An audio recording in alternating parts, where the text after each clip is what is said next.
വളരെ ഗഹനമായ ഒരു വിഷയമാണ് നമ്മൾ ഇന്ന് പറയുന്നത്. വിഷയത്തിന്റെ എല്ലാ തലങ്ങളിലേക്കും നമുക്ക് കടന്നു ചെല്ലാനാകില്ലെങ്കിലും നമ്മൾ പുരുഷന്മാർ ഒരുമിച്ച് കൂടി നിൽക്കുന്ന ഒരു സദസ്സായതുകൊണ്ട് നാമുമായി ബന്ധപ്പെട്ട വിഷയങ്ങൾ, കുടുംബത്തിന്റെ സംവിധാനത്തിൽ നാം ശ്രദ്ധിച്ചിരിക്കേണ്ട, നാം പാലിച്ചിരിക്കേണ്ട കാര്യങ്ങളെക്കുറിച്ച് മാത്രം സൂചിപ്പിച്ചുകൊണ്ട് നമുക്കിന്ന് അവസാനിപ്പിക്കാം. കുടുംബം എന്ന മലയാള വാക്ക്, ആ മലയാള വാക്കിന്റെ അർത്ഥം കൂടുമ്പോൾ ഇമ്പമുണ്ടാകുന്നത് എന്നാണ്. ഒരുമിച്ച് കൂടുമ്പോൾ ഇമ്പമുണ്ടാകുന്ന, സന്തോഷമുണ്ടാകുന്ന, നല്ല സമാധാനമുണ്ടാകുന്ന ഒരവസ്ഥയ്ക്കാണ്, അത്തരമൊരു സംവിധാനത്തിനാണ് കുടുംബം എന്ന് പറയുന്നത്. അല്ലാഹു സുബ്ഹാനഹു വ തആല വിശുദ്ധ ഖുർആനിൽ പറഞ്ഞു,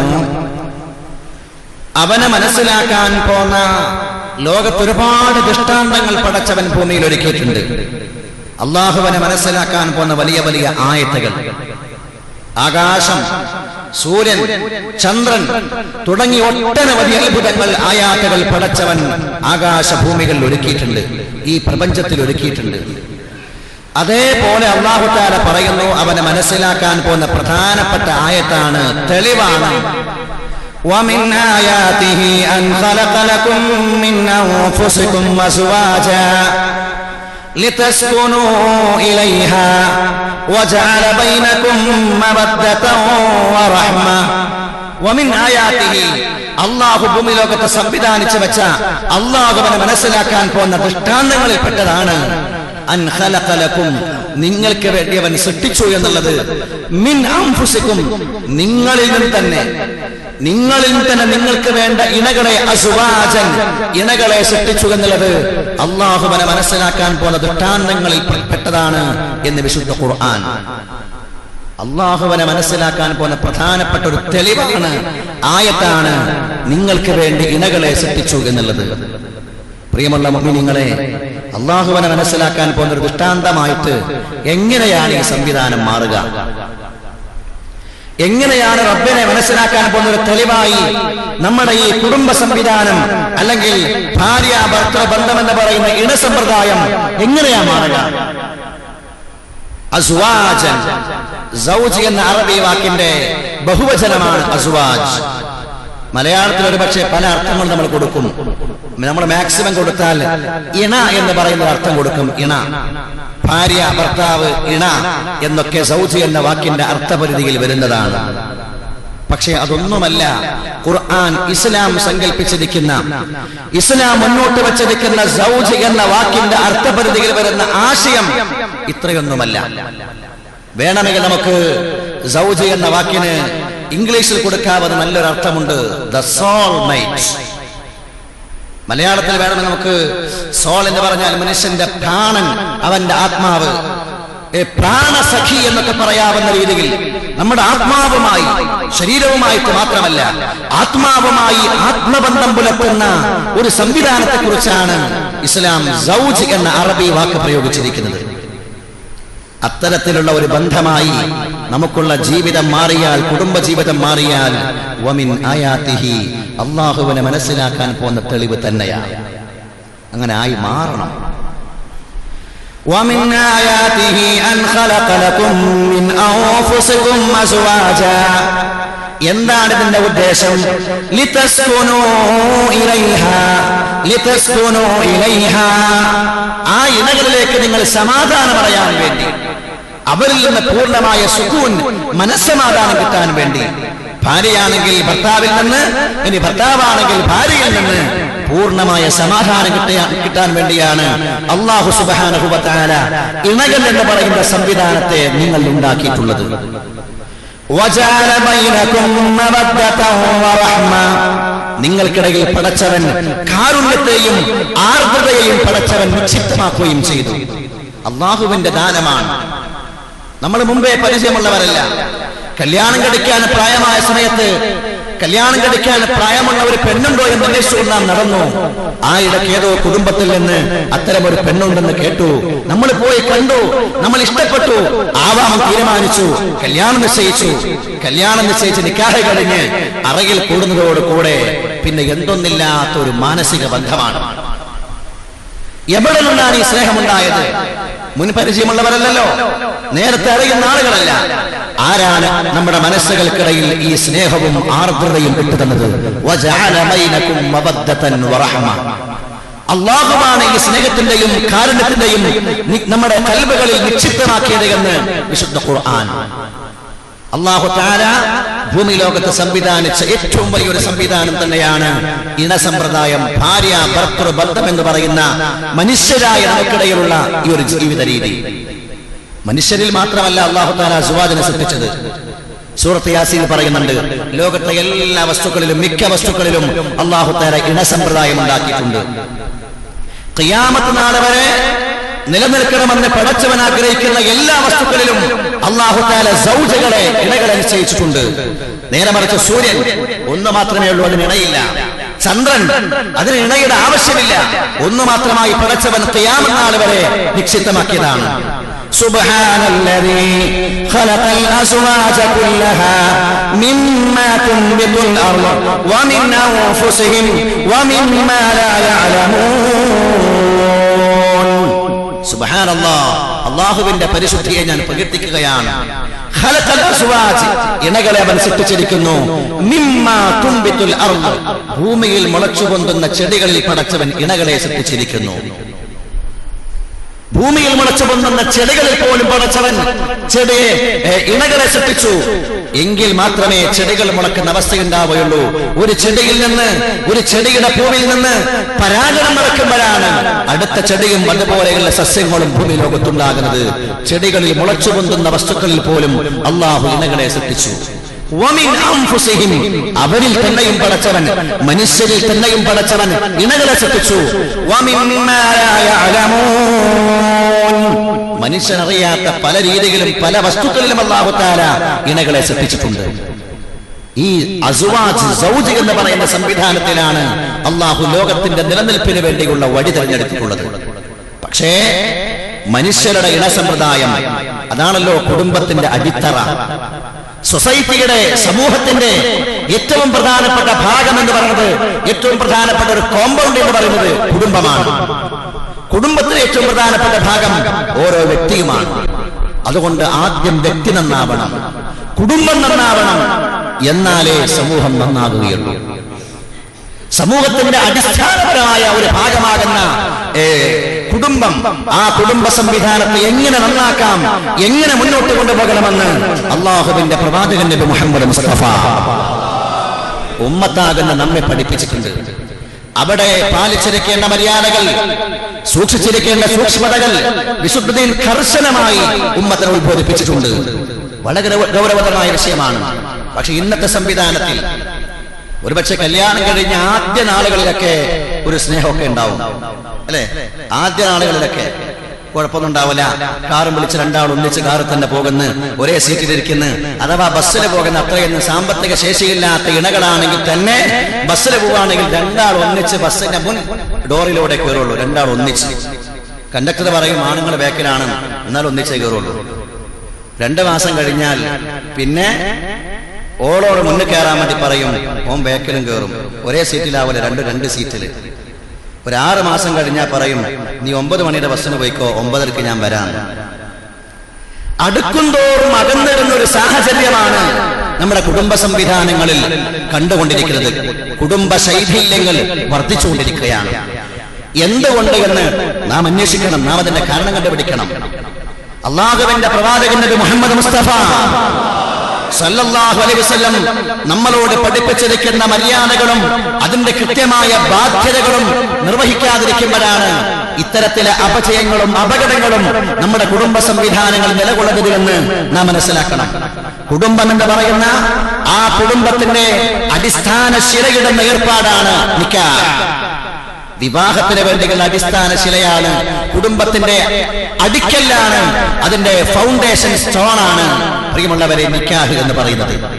ആ നിക്കാഹിന് മുമ്പേ നമ്മൾ ശ്രദ്ധിച്ചിരിക്കേണ്ട കാര്യങ്ങൾ, ഒരു കുടുംബ സംവിധാനത്തിന് വേണ്ടിയുള്ള അടിത്തറ പാകം പോലെ പാലിച്ചിരിക്കേണ്ട മര്യാദകൾ, അവിടെ നാം ശ്രദ്ധിച്ചിരിക്കേണ്ട വിഷയങ്ങൾ, നമ്മുടെ ജീവിതത്തിലേക്ക് നാം സ്വീകരിക്കുന്ന ഭാര്യ, നമ്മുടെ ഇണയായി നാം സ്വീകരിക്കുന്ന ആൾ ആരായിരിക്കും ആയിരിക്കണമെന്ന് അല്ലാഹുവിന്റെ പ്രവാചകൻ മുഹമ്മദ് മുസ്തഫ.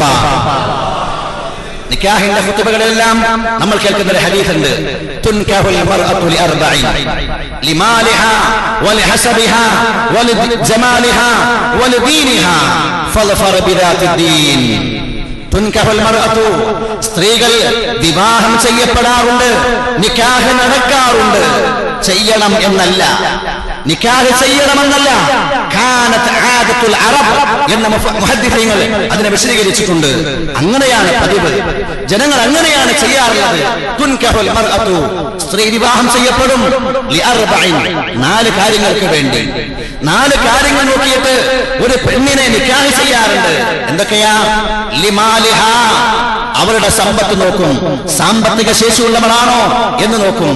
വലിജമാലിഹാ, അതുപോലെ സൗന്ദര്യമുണ്ടോ എന്ന് നോക്കും.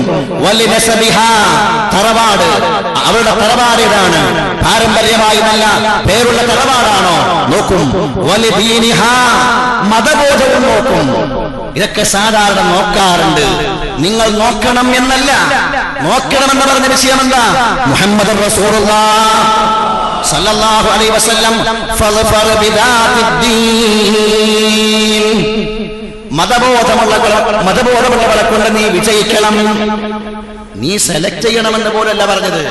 നിനക്ക് വിജയം വേണോ, ജീവിതത്തിൽ വിജയം വേണോ, ഫൾഫർ ബിദാത്തിദ്ദീൻ, മതബോധമായിരിക്കണം നീ സെലക്ട് ചെയ്യേണ്ട പ്രധാനപ്പെട്ട കാര്യമാണ് മുഹമ്മദ് റസൂലുള്ളാഹ്.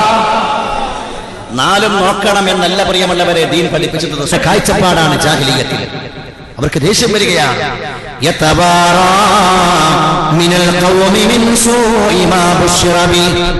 ഈ പെൺകുഞ്ഞ് പ്രസവിക്കപ്പെട്ട കാരണത്താൽ ഇവൻ ഒളിഞ്ഞു താമസിക്കുകയാണ്. എവിടെങ്കിലും നാട് വിട്ട് കുടുംബം വിട്ട് എവിടെങ്കിലും ഒളിച്ചു താമസിക്കുകയാണ്, ദൂരെ എവിടേക്കെങ്കിലും പോവുകയാണ്. അവൻ ചിന്തിക്കുന്നു,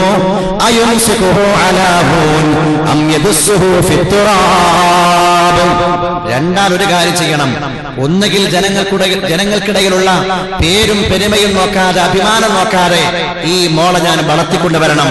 അതല്ലെങ്കിൽ ഈ മോളെ മണ്ണിനടിയിലേക്ക് താഴ്ത്തണം. എന്തു വേണം എന്നാണ് ഇവൻ ചിന്തിക്കുന്നത്. രണ്ടാമൊരു കാര്യം, ജനങ്ങൾക്കിടയിലെ പേര് നോക്കിയിട്ട്, കുടുംബത്തിനിടയിലെ പേര് നോക്കിയിട്ട് ഈ മോളെ ഞാൻ അത് വിഷയമാക്കാതെ ഞാൻ ആ മോളെ വളർത്തിക്കൊണ്ടുവരണം. അതല്ലെങ്കിൽ ഈ മോളെ ജീവനോടെ കുടിച്ചു മൂടണം. ചിന്തിക്കുന്ന കാലഘട്ടമായിരുന്നു ജാഹിലിയ്യത്ത്. ഇസ്ലാമിലേക്ക് വന്നതിന് ശേഷം എത്ര സ്വഹാബത്താണ് റസൂലുള്ളാഹിന്റെ മുമ്പിൽ പൊട്ടിക്കരഞ്ഞു പോയത്. സയ്യിദുനാ ഉമർ ഫാറൂഖ് ജാഹിലിയത്തിലായിരിക്കുമ്പോ പെൺമക്കളെ കുടിച്ചു മൂടിയിട്ടുണ്ട്. അനവധി സ്വഹാബത്ത് ജാഹിലിയത്തിലായിരിക്കുമ്പോൾ പെൺമക്കളെ കുടിച്ചു മൂടിയവരാണ്, ജീവനോടെ കുടിച്ചു മൂടിയവരാണ്. പെണ്ണത്രയും വലിയ അപമാനമാണ്. അതിന്റെയൊക്കെ ഒരു ഹൈടെക് രൂപമാണ് ഇന്ന് നമ്മൾ കണ്ടുകൊണ്ടിരിക്കുന്നത്, അല്ലെ? ഇന്ന് അന്ന് ഒരു കാലത്ത് പെണ്ണിന് ഭൂമിയിലേക്ക് പ്രസവിച്ചു വരാൻ അവസരമുണ്ട്. പ്രസവിക്കപ്പെട്ട് കഴിഞ്ഞാൽ പിന്നെ വളരാനേ സ്വാതന്ത്ര്യമില്ലാത്തതുള്ളൂ. എന്നാൽ ഇന്ന് പെണ്ണിന് ഭൂമി കാണാനേ അവകാശമില്ല. തന്റെ ഭാര്യ ഗർഭിണിയാണെന്നറിഞ്ഞാൽ ഒരുപക്ഷെ ലിംഗനിർണയം നിയമവിരുദ്ധമാണെങ്കിലും തനിക്ക് വേണ്ടപ്പെട്ട ആളെ ഡോക്ടറെ കണ്ടുപിടിച്ച്, അല്ലെങ്കിൽ അതിന് വേണ്ടപ്പെട്ട ആളുകളെ കണ്ടുപിടിച്ച് തന്റെ ഭാര്യയുടെ ഗർഭാശയത്തിലുള്ള കുഞ്ഞ് ആണോ പെണ്ണോ തിരിച്ചറിഞ്ഞാൽ, പെണ്ണാളെന്നറിഞ്ഞാൽ ജീവനോടെ 4 മാസം ഭൂഭൂതപ്പെട്ട പ്രിയപ്പെട്ട പെൺകുഞ്ഞിനെ അവിടെ വെച്ചുകൊണ്ട് കശാപ്പ് ചെയ്യുന്ന, അബോർഷൻ ചെയ്യുന്ന അവസ്ഥയാണ് ഇന്ന് നമ്മൾ കണ്ടുകൊണ്ടിരിക്കുന്നത്. ഇന്ന് ഒരു പെൺകുഞ്ഞിന് ഭൂമിയിൽ വരാൻ പോലും സ്വാതന്ത്ര്യമില്ല, അല്ലെ? 4 മാസം ആയിക്കഴിഞ്ഞാൽ അള്ളാഹു റൂഹൂതും ഏത് കുഞ്ഞിലും. ആ റൂഹൂദിയ കുഞ്ഞിനെയാണ് അവിടെ വെച്ചുകൊണ്ട് തുണ്ടം തുണ്ടമായി മുറിച്ചു കളയുന്നത്. നഊദു ബില്ലാഹ്. കാലത്തിന്റെ മാറ്റം, ഭ്രൂണഹത്യകൾ സമൂഹത്തിൽ വർദ്ധിക്കുന്ന, പെണ്ണിനെ അപമാനമായി കാണുന്നൊരവസ്ഥ ഇന്ന് വർദ്ധിച്ചു വരുന്നു എന്ന് സ്വാഭാവികമായി നമുക്കിടയിലുള്ള ചില അനാചാരങ്ങൾ കൊണ്ട്, നമുക്കിടയിൽ നാം വളർത്തിയുണ്ടാക്കിയ ചില അസാംസ്കാരികമായ കാര്യങ്ങളുടെ പേരിൽ പെൺമക്കളെ പോലെ മോശമായിട്ട് കാണുമ്പോൾ, ഇല്ല, പെൺകുഞ്ഞ് അഭിമാനമാണ് എന്ന് പഠിപ്പിച്ചു മുഹമ്മദ് മുസ്തഫ സല്ലല്ലാഹു അലൈഹി വസല്ലം. എന്നാലും കുറെയൊക്കെ മാറ്റങ്ങൾ വരുന്നുണ്ട്, അല്ലെ? സ്ത്രീധനം വാങ്ങലൊക്കെ ഏറെ കുറഞ്ഞു പോയി. മുമ്പൊക്കെ ഇത്ര പൈസ, ഞങ്ങളുടെ നാട്ടിലൊക്കെ സ്വഭാവമുണ്ട്, സ്ത്രീധനം പറയാൻ മടിയാകും, എന്താക്കും? സ്ത്രീധനം പറയില്ല, മഹർ പറയും.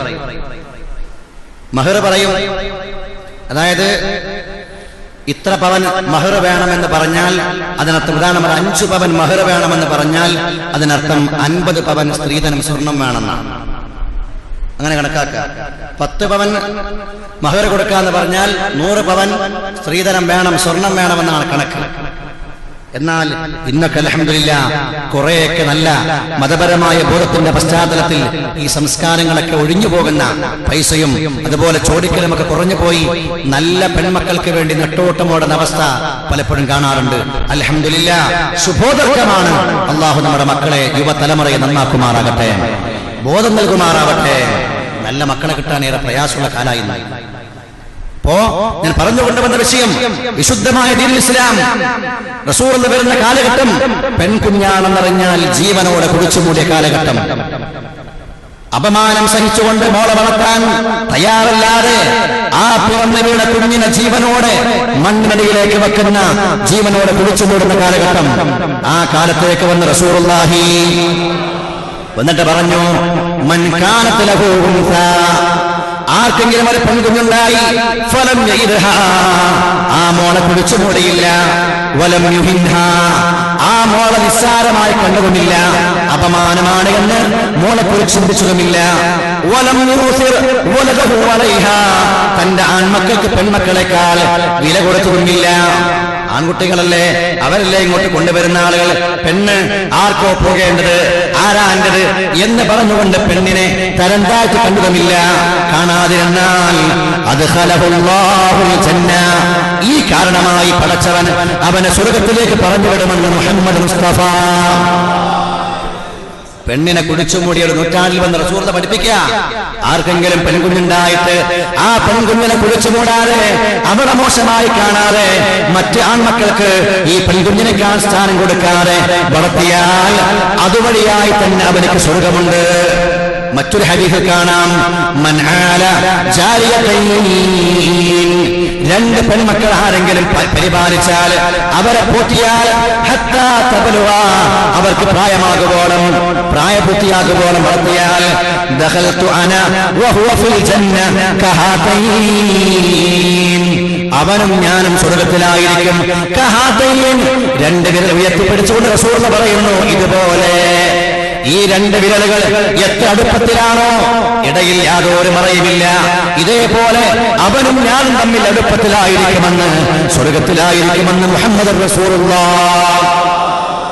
മറ്റൊരു ഹദീസ് റസൂൽ പറയുകയാണ്, മൻ കാന ലഹു 3 ബനാത്തിൻ, ആർക്കെങ്കിലും 3 പെൺമക്കളുണ്ടായി, ഔ 3 അഖവാത്തിൻ, അല്ലെങ്കിൽ 3 സഹോദരിമാരുണ്ടായി, സ്വന്തം പെൺമക്കളല്ല സഹോദരിമാരാണ്, ഔ ബിൻതാനി, അല്ലെങ്കിൽ 2 പെൺമക്കളുണ്ടായി, ഔ ഉഖ്താൻ, അല്ലെങ്കിൽ 2 സഹോദരിമാരുണ്ടായി, ഫഅഹ്സന സുഹബതഹുന്ന, അവരോട് നല്ലപോലെ വർത്തിച്ചു, അവരെ നല്ലപോലെ വളർത്തിയാൽ, വത്തഖല്ലാഹ ഫീഹിന്ന, ആ പെൺകുട്ടിയുടെ വിഷയത്തിൽ അല്ലാഹുവിനെ സൂക്ഷിച്ചാൽ, ഫലഹുൽ ജന്ന, അവനിക്ക് സ്വർഗ്ഗമാണ് പ്രതിഫലമെന്ന് മുഹമ്മദ് റസൂലുള്ളാഹ്. പെൺമക്കളെ പോറ്റേണ്ട പോലെ പോറ്റിയാൽ സ്വർഗമുണ്ട് എന്ന് സന്തോഷ വാർത്ത അറിയിക്കുക മുത്തളി ത്വാഹ മുഹമ്മദ് മുസ്തഫ. ആ പെൺമക്കളെ പോറ്റേണ്ട പോലെ പോറ്റിയാൽ, അവരോട് നല്ല പോലെ പെരുമാറിയാൽ, അവരെ സ്നേഹത്തോടെ നാം ലാളിച്ചാൽ, നമുക്ക് പകരം റബ്ബ് തആല നൽകുന്നത് പ്രിയമുള്ളവരെ സ്വർഗമാണ്. എന്തുകൊണ്ട്? സ്ത്രീകൾ സ്വതവേ ലഈഫാണ് അല്ലേ? പെണ്ണുങ്ങൾ പൊതുവെ അല്ലാഹു തആല ആരോഗ്യപരമായും മാനസികമായും മറ്റേ ഒരു ദുർബലമായിട്ടാണ് പടച്ചവൻ സൃഷ്ടിച്ചിട്ടുള്ളത്. ളുഅഫാക്കൾക്ക്, ബലഹീനരായ ആളുകൾക്ക് വേണ്ട സംരക്ഷണം കൊടുക്കേണ്ടവരാണ് കരുത്തരായ ആരോഗ്യമുള്ള നമ്മൾ. അതുകൊണ്ട് ഏതൊരു പെണ്ണും ഏതൊരു സഹോദരിയും കരുത്തനായ ഒരു പുരുഷന്റെ കീഴിൽ കഴിയാനാണ് എപ്പോഴും ആഗ്രഹിക്കുക. ഒരു പെണ്ണിന് വേണ്ട സംരക്ഷണം, സ്ത്രീ സ്വാതന്ത്ര്യം അർഹതി, പെണ്ണിന് സ്വാതന്ത്ര്യ അർഹതയില്ല, സ്വാതന്ത്ര്യം അവൾക്കില്ല എന്ന് പലരും പറയുമ്പോൾ വിശുദ്ധ ഇസ്ലാമോ ഒരു പെണ്ണിന് കൊടുക്കേണ്ട എല്ലാ സംരക്ഷണവും ഉറപ്പുവരുത്തുകയാണ്. ഒരിക്കൽ മഹദിയായ ആയിഷ റളിയല്ലാഹു തആല അൻഹാ റസൂലുള്ളാഹിനോട് ചോദിച്ചു, സഅൽതു റസൂലുള്ളാഹി സ്വല്ലല്ലാഹു അലൈഹി വസല്ലം അയ്യുൻ നാസി യഅലമു ഹഖ്ഖൻ അലൽ മർഅ, അല്ലാഹുവിന്റെ പ്രവാചകരെ, ഒരു പെണ്ണിന് ഏറ്റവും കൂടുതൽ കടപ്പാട് ആരോടാണ്? ഒരു പെണ്ണിന് ഏറ്റവും വലിയ ബന്ധം ആരോടാണ് ഉണ്ടായിരിക്കേണ്ടത്? ഖാല സല്ലല്ലാഹു അലൈഹി വസല്ലം, റസൂൽ മറുപടി പറഞ്ഞു, സൗജുഹാ, അവരുടെ ഭർത്താവിനോടാണ്. ഭർത്താവിനോടാണ് ഒരു പെണ്ണിന് ഏറ്റവും കൂടുതൽ കടപ്പാടുണ്ടായിരിക്കുന്നത്. സ്വന്തം ഉപ്പയോടല്ല, സ്വന്തം ഉമ്മയോടല്ല. ഒരു പെണ്ണിന് കടപ്പാട് സ്വന്തം ഭർത്താവിനോടാണ്. അപ്പൊ ആയിഷ ബീവി ചോദിച്ചു, എന്നാ പിന്നെ ആണുങ്ങൾ കടപ്പാട് ആരോടാണ്? പുരുഷന് കടപ്പാട് ആരോടാണ്? പെണ്ണിന് കടപ്പാട് ആരോട് ചോദിച്ചപ്പോ പറഞ്ഞല്ലോ ഭർത്താവിനോടാണ്. റസൂലുള്ള മറിച്ചു പറയുമെന്നായിരിക്കണം ആയിഷ ബീവി മനസ്സിൽ നനച്ചത്. അള്ളാഹുവിന്റെ പ്രവാചകൻ മറുപടി കൊടുത്തു, ഒരു ആണിനെ സംബന്ധിച്ചിടത്തോളം കടപ്പാട് അവന്റെ ഉമ്മയോടാണ്, സ്വന്തം മാതാവിനോടാണ്. എന്ന് പറഞ്ഞാൽ ഭാര്യയെ നോക്കണ്ട എന്നല്ല, ഭാര്യയെ നോക്കണം, അവർക്ക് വേണ്ട എല്ലാം ചെയ്തു കൊടുക്കണം. എന്നാലും നമ്മൾ നമ്മുടെ പ്രിയപ്പെട്ട മാതാവിനെ അതിനേക്കാൾ ശ്രദ്ധിക്കണം. എന്തിനെന്നറിയോ? ജീവിതത്തിന്റെ എല്ലാ ഘട്ടങ്ങളിലും ഒരു പെണ്ണ് സംരക്ഷിക്കപ്പെടണം, പെണ്ണിന് സുരക്ഷയുണ്ടാകണം എന്ന് ഇസ്ലാം ഉറപ്പിക്കുകയാണ്. ചെറുപ്പത്തിൽ ഉപ്പ നോക്കും, ഉപ്പയോട് നോക്കാൻ പറഞ്ഞല്ലോ. ആൺമക്കളെക്കാൾ നന്നായി പെൺമക്കളെ കൂട്ടിയാൽ സ്വർഗമുണ്ട് എന്ന് ഉപ്പയോട് പറഞ്ഞല്ലോ. പിന്നീട് പ്രായപൂർത്തിയായി നിക്കാഹ് കഴിഞ്ഞാൽ ഭർത്താവ് നോക്കും, ഭർത്താവ് നല്ല പോലെ നോക്കിക്കൊള്ളും. അത് കഴിഞ്ഞാൽ പിന്നെ പ്രായമായാൽ വയസ്സാവുകയാണ്, ഉമ്മയായി. ഭർത്താവിനും അതുപോലെ വയസ്സായിരിക്കും. ഭർത്താവിനൊരു പക്ഷേ ഭാര്യയെ നോക്കാൻ, ഉമ്മയെ നോക്കാൻ കഴിഞ്ഞെന്ന് വരില്ല. അതുകൊണ്ട് റസൂലുള്ള പറയുന്നു, ആ ഉമ്മാനെ നോക്കേണ്ട ബാധ്യത പ്രായം ചെന്ന ഉപ്പാക്ക് നോക്കാൻ പലപ്പോഴും കഴിയാതിരിക്കുമ്പോൾ ആ ഉമ്മായെ നോക്കേണ്ട ബാധ്യത ആൺമക്കൾക്കാണ്, അല്ലെങ്കിൽ പെൺമക്കൾക്കുള്ള ഭർത്താക്കന്മാർക്കാണ്. മുഹമ്മദ് മുസ്തഫ മരണം വരെ ഒരു പെണ്ണിനെ സംരക്ഷിക്കണമെന്നായി ഹദീസിന്റെ അർത്ഥം. പ്രായമാകുമ്പോ ഉപ്പാക്ക് നോക്കാനാകുന്നില്ലെങ്കിൽ അവശതയായിരിക്കും. എന്താവണം? സ്വന്തം ആൺമക്കൾ അല്ലെങ്കിൽ പെൺമക്കളുടെ ഭർത്താക്കന്മാരാകുന്ന പുതിയാപ്പിളമാർ. അതൊരു വലിയ ബന്ധല്ലേ? നിക്കാഹോടുകൂടെ രണ്ടുമ്മയും രണ്ടുപ്പയുമാണ്. അതാണ് ഇസ്ലാം പഠിപ്പിച്ചൊരു ബന്ധം. അതൊക്കെ പാലിച്ചെങ്കിലേ ഞാൻ ഓളെയല്ല കെട്ടിട്ടുള്ളൂ എന്നല്ല, നീ അവളെ വിവാഹം ചെയ്യുക വഴി അവളുടെ ഉപ്പയും ഉമ്മയും നിന്റെ ഉപ്പയും ഉമ്മയും പോലെയാണ്. അവരോട് ബഹുമാനം വേണം, അവരെ നീ ശ്രദ്ധിക്കണം, അവരുടെ കാര്യങ്ങൾ നീ നോക്കണം. ഹബീബായ മുഹമ്മദ് മുസ്തഫ സല്ലല്ലാഹു അലൈഹി വസല്ലം, ഒരുപക്ഷേ നീയും ഇവളും തമ്മിലുള്ള ബന്ധം 3 തലാഖിന്റെ ബന്ധമായിരിക്കും.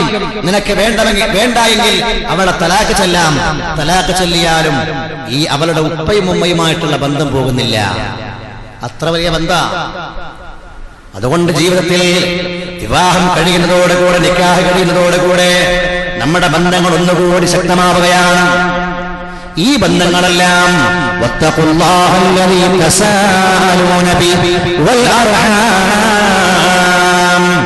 ഈ കുടുംബ ബന്ധങ്ങളെല്ലാം സൂക്ഷിക്കണം.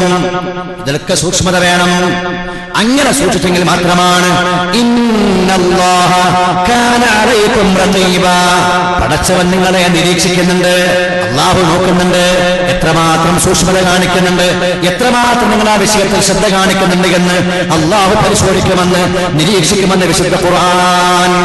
അതുകൊണ്ട് പെൺമക്കളെ കുടിച്ചു മൂടി ഒരു കാലത്ത് ഇഷ്ടപ്പെട്ടു എന്നറിയിക്കാൻ തന്നെ 7ഉം 10ഉം പവൻ സ്വർണം കൊടുക്കുകയാണ്.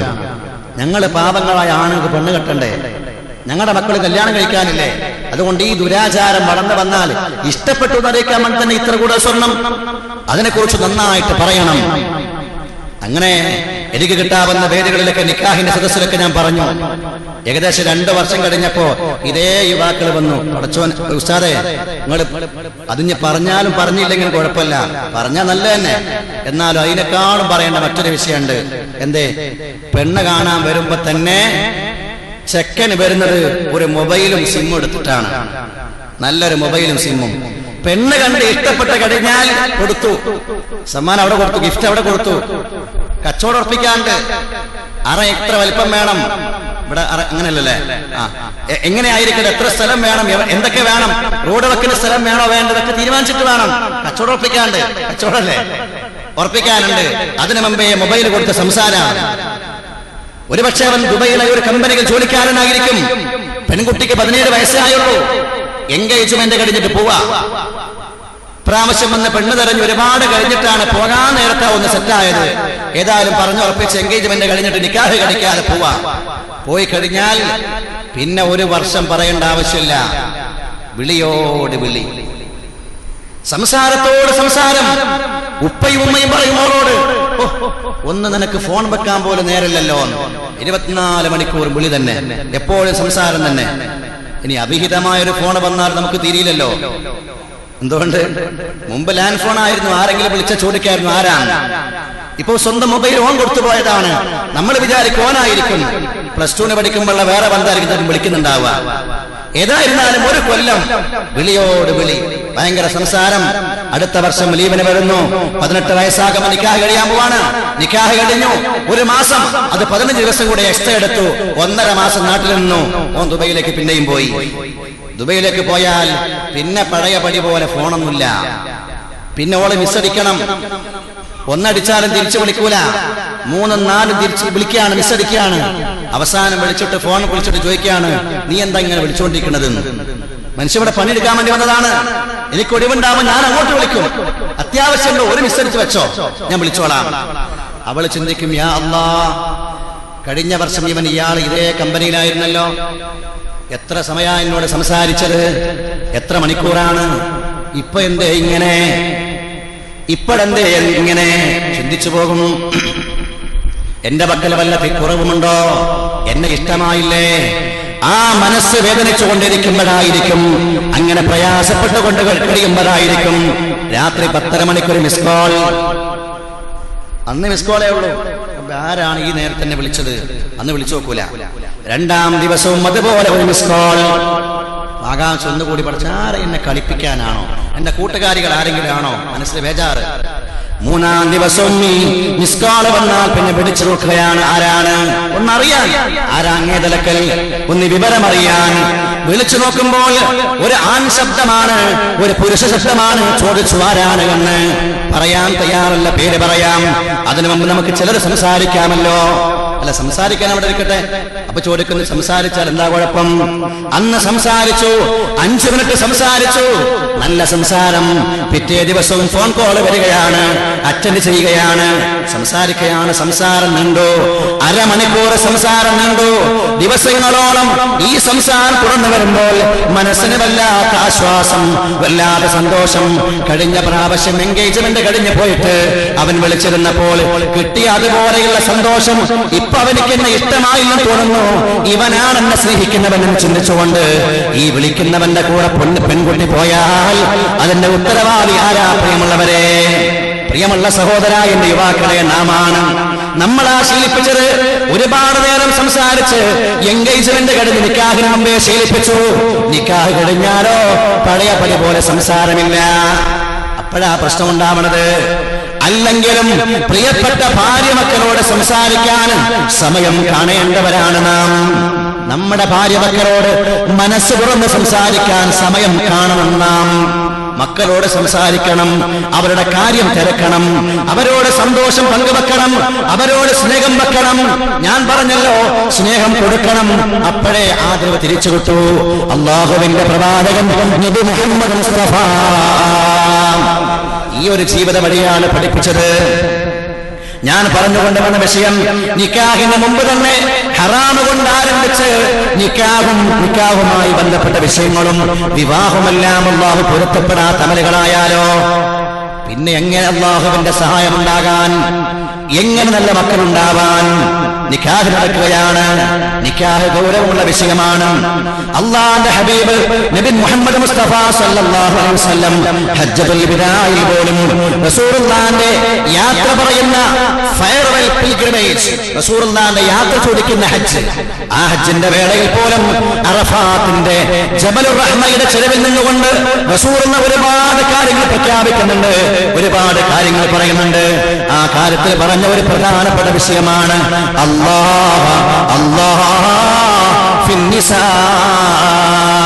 പുരുഷന്മാരെ, ആണുങ്ങളെ, അല്ലാഹുവിനെ സൂക്ഷിക്കണം, അല്ലാഹുവിനെ സൂക്ഷിക്കണം. ഫിന്നിസാ, പെണ്ണിന്റെ വിഷയത്തിൽ, പെണ്ണുങ്ങളുടെ കാര്യത്തിൽ നിങ്ങൾ അല്ലാഹുവിനെ സൂക്ഷിക്കണം. എന്തുകൊണ്ടാ? ഫഇന്നകും മഖത്തുമൂഹുന്ന ബിഅഹദില്ലാഹ്, അള്ളാഹുവിനോട് കരാറ് പറഞ്ഞു വാങ്ങിയിട്ടാണ്, റബ്ബിനോട് കരാറ് കൊടുത്തിട്ടാണ് നിങ്ങൾ അവരെ ഏറ്റെടുത്തത്. നിക്കാഹ് എന്ന് പറയുന്ന ആ രംഗം മീസാഖുൻ ഖലീൽ, ബലിഷ്ഠമായ കരാറാണ്, റബ്ബിനോടുള്ള കരാറാണ്, റസൂലുള്ളയോടുള്ള കരാറാണ്. ഇവളെ എന്റെ ജീവിതത്തിലേക്ക് ഞാൻ ഏറ്റെടുക്കുകയാണ്. എന്റെ ജീവിതത്തിൽ റസൂല് പഠിപ്പിച്ച പോലെ, നിഷ്കർഷിക്കുന്ന പോലെ ഇവൾക്ക് വേണ്ടതെല്ലാം ഞാൻ ചെയ്തു കൊടുക്കും. എന്താണ് ഒരു സഹോദരൻ പെണ്ണിന് വേണ്ടി ചെയ്തു കൊടുക്കേണ്ടത്? ഹഖ്ഖുൽ മർഅത്തി അലൽ സൗജി, ഭർത്താവ് ഭാര്യയ്ക്ക് ചെയ്തു കൊടുക്കേണ്ട ഹക്കുകൾ എന്താ? അവൻ ഭക്ഷിക്കുമ്പോൾ അവളെയും ഭക്ഷിപ്പിക്കണം, താൻ ഭക്ഷിക്കുന്ന പോലെ അവളെയും ഭക്ഷിപ്പിക്കണം. ഓള് എന്തെങ്കിലും വീട്ടിലുണ്ടെങ്കിൽ തിന്നോട്ടെ, ഞാൻ നല്ല ഹോട്ടലിലൊക്കെ പോയിട്ട് നല്ല അൽബൈക്ക് അടിക്കട്ടെ, അങ്ങനെയല്ല. ആണ് ഭക്ഷിക്കുമ്പോൾ പെണ്ണിനെയും ഭക്ഷിപ്പിക്കണം. അവൻ ധരിക്കുമ്പോൾ അവളെയും ധരിപ്പിക്കണം, വസ്ത്രം വാങ്ങിച്ചു കൊടുക്കണം. അവളുടെ മുഖത്തടിക്കാൻ പാടില്ല, പെണ്ണിന്റെ മുഖത്തടിക്കാൻ അല്ല, ഒരു മനുഷ്യന്റെ മുഖത്തും അടിക്കാൻ പാടില്ല. ഒരു മനുഷ്യന്റെ സൗന്ദര്യം അവനെ കുറിച്ചുള്ള പൂർണ്ണ വിലയിരുത്തൽ നടക്കുന്ന സ്ഥലമാണ് മുഖം.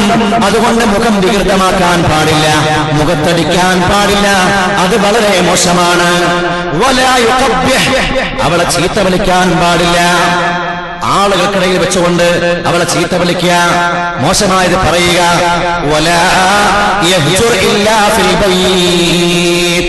എന്ത് പ്രശ്നമുണ്ടെങ്കിലും എന്ത് വിഷയമുണ്ടെങ്കിലും അതൊക്കെ വീട്ടിനകത്ത്, വീട്ടിലല്ലാതെ അവളെ വെടിയാനും പാടില്ല. എവിടെയെങ്കിലും കല്യാണത്തിന് പോയപ്പോ എന്തൊരു ചെറിയ പ്രശ്നമായി, ഓൻ നേരെ മൂക്കിന് നേരെ നടന്നു, ഓളെ കാര്യം നോക്കണില്ല, ഒഴിവാക്കി പോരാണ്, പാടില്ല. വീട്ടിലെ അവൾ ഒഴിവാക്കാൻ പാടുള്ളൂ. എന്തെങ്കിലും പ്രശ്നങ്ങൾ ഉണ്ടെങ്കിൽ, കിടപ്പറ ഒഴിവാക്കുന്നുണ്ടെങ്കിൽ അതൊക്കെ വീട്ടിൽ, പുറത്തത്തരം ഒരു പ്രശ്നം കാണിക്കരുത്. ഹബീബായ മുഹമ്മദ് മുസ്തഫ ഒരാളെ പരസ്യമായിട്ട് അവഹേളിച്ചാൽ, ജനങ്ങൾക്കിടയിൽ വെച്ചുകൊണ്ട് അവഹേളിച്ചാൽ ആരും ഇഷ്ടപ്പെടില്ല. ഒരു പെണ്ണിനെ സംബന്ധിച്ചിടത്തോളം തന്റെ ഭർത്താവ് ഏതെങ്കിലും നിലക്ക് തന്നെ അവമതിക്കുന്ന ഒരു വാക്ക് പറഞ്ഞു പോകൽ അവരുടെ മനസ്സ് ഏറ്റവും വേദനിപ്പിക്കുന്ന വിഷയമാണ്. ഈ ഹക്കുകൾ, ഈ കടപ്പാടുകൾ പുരുഷന്മാരാകുന്ന ആണുങ്ങൾ, പുരുഷന്മാരാകുന്ന ഭർത്താക്കന്മാർ പെണ്ണിനോട് കാണിക്കേണ്ട വിഷയമാണ്.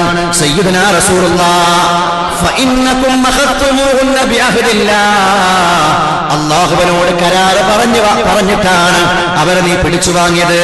മാത്രമല്ല വസ്തഹലൽതും ഫുറൂജഹുന്ന ബികലിമത്തില്ലാഹ്, നിങ്ങൾ തമ്മിലുള്ള ബന്ധം ഹലാലായത് അല്ലാഹുവിന്റെ സമ്മതപ്രകാരമാണ്, പടച്ചവന്റെ കലിമത്ത് കൊണ്ടാണ്. അതുകൊണ്ട് സൂക്ഷിക്കണമെന്ന് അവസാന പ്രസംഗവേളകൾ പോലും നമ്മളോട് ബോധിപ്പിച്ചു. സ്ത്രീകളുടെ കാര്യം, ഭാര്യമാരുടെ കാര്യം ശ്രദ്ധിക്കണം. മുഹമ്മദ് മുസ്തഫ നമ്മൾ ചിന്തിക്കണം, ഏത് കാലത്താ റസൂൽ ഈ പ്രഖ്യാപനം നടത്തുന്നത് എന്ന്. പെണ്ണിന് വേണ്ട മുഴുവൻ അവകാശങ്ങളും അവൾക്ക് വേണ്ട മുഴുവൻ ഹക്കിടപാടുകളും ചോദിച്ചു വാങ്ങിച്ച് ഉന്നതമായ ഒരു സ്ഥാനത്ത് പെണ്ണിനെ വെക്കുന്നത് എപ്പോഴാണ്? റസൂലുള്ള വന്ന കാലത്തിന്റെ അവസ്ഥ എന്താ? ഒരു പെൺകുഞ്ഞ് പ്രസവിക്കപ്പെട്ടാൽ ജീവനോടെ കുടിച്ചുകൂടിയ കാലഘട്ടം. ഖുർആൻ തന്നെ പറഞ്ഞു, വഇദാ ബുശ്ശിറ അഹദുഹും ബിൽ ഉൻസാ വല്ല വജ്ഹു മുസ്വദ്ദൻ വഹുവ കദീം യതവാറാ മിനൽ ഖൗമി മിൻ സൂഇ മാ ബുശ്ശിറ ബി അയുംസികുഹു അലാ ഹൂൻ അം യദുസ്സുഹു ഫിത്തുറാബ്. പെണ്ണിന് വേണ്ട അവകാശം ഇസ്ലാമിനെ പോലെ വകവെച്ചു കൊടുത്ത ഒരു മതം, ഒരു പരിശുദ്ധമായ മതം വേറെ കാണുക സാധ്യമല്ല. എന്തിനേറെ ലോകത്ത് ഏറ്റവും കൂടുതൽ ജനസംഖ്യയുള്ള മതമാണല്ലോ ക്രൈസ്തവ മതം. ക്രൈസ്തവ മതത്തിൽ പോലും പെണ്ണിന് അനന്തര സ്വത്തിൽ അവകാശമുണ്ട് എന്ന് പ്രഖ്യാപിച്ചത് 19-ാം നൂറ്റാണ്ടിന്റെ അവസാനത്തിലാണ്. പെണ്ണിന് ഉപ്പ മരിച്ചാൽ, പിതാവ് മരിച്ചാൽ പെൺമക്കൾക്ക് സ്വത്തിൽ അവകാശമുണ്ട് എന്ന് ക്രൈസ്തവ മതം പ്രഖ്യാപിച്ചത് 19-ാം നൂറ്റാണ്ടിന്റെ ഏറ്റവും അവസാനത്തിലാണ്. ജൂതന്മാർ ജന്മനാ പാപിയാണ് പെണ്ണ് എന്ന് പറഞ്ഞുകൊണ്ട് പെണ്ണിനെ ഏറ്റവും വലിയ പാപിയായിട്ടാണ് ചിത്രീകരിച്ചിട്ടുള്ളത്. ആണ് സ്വയം പിഴച്ചവളും പിഴപ്പിക്കുന്നവളുമാണ് പെണ്ണ് എന്ന് ബഹുമാനപ്പെട്ട അബുൽ ബശർ ആദം അലൈഹിസ്സലാത്തു വസ്സലാമിന്റെയും ഹവ്വാ ബിബിയുടെയും ആ സംഭവത്തെ സൂചിപ്പിച്ചുകൊണ്ട് ജൂതന്മാർ ലോകത്ത് പ്രചരിപ്പിച്ചു. പെണ്ണിനെ ഏറ്റവും മോശമായിട്ടാണ്. ഗ്രീക്ക് സംസ്കാരമാണെങ്കിലും ജൂതമതമാണെങ്കിലും ക്രൈസ്തവ മതമാണെങ്കിലും ലോകത്തുള്ള മതങ്ങൾ ഏതൊക്കെയുണ്ടോ സംസ്കാരങ്ങൾ ഏതൊക്കെയുണ്ടോ ആ മതങ്ങളെക്കാൾ പെണ്ണിന് വേണ്ട അവകാശവും ഹക്കും വാങ്ങിച്ചു കൊടുത്ത ഇസ്ലാമിനെ പോലൊരു മതത്തെ കാണാൻ സാധ്യമല്ല. അവരിലെങ്കാണ്ട് ഒരു പെൺകുട്ടി ഉണ്ടായി, തന്റെ ഭാര്യ പെൺകുഞ്ഞിന് ജന്മം നൽകി എന്ന സന്തോഷ വാർത്ത അറിയിക്കപ്പെട്ടാൽ ആകെ ദേഷ്യം പിടിക്കുക, മുഖമാകെ കരുവാളിച്ചു പോകും, മുഖം ദേഷ്യം കൊണ്ട് നിറയും. അത്രയും അപമാനമാണ് പെണ്ണ്. പെണ്ണപമാനമാണ്, അഭിമാനത്തിൽ ക്ഷതമേൽപ്പിക്കുന്നവളാണ് പെണ്ണ് എന്നുള്ളത് പഠിപ്പിച്ചിട്ടുള്ളത്. ഇതൊക്കെ നോക്കാറുണ്ട്, ഇങ്ങനെയാണ് പതിവ്. പക്ഷേ നീ നോക്കേണ്ടത്, നീ പരിഗണിക്കേണ്ടത് ദീനാണ്, മതബോധമാണ്.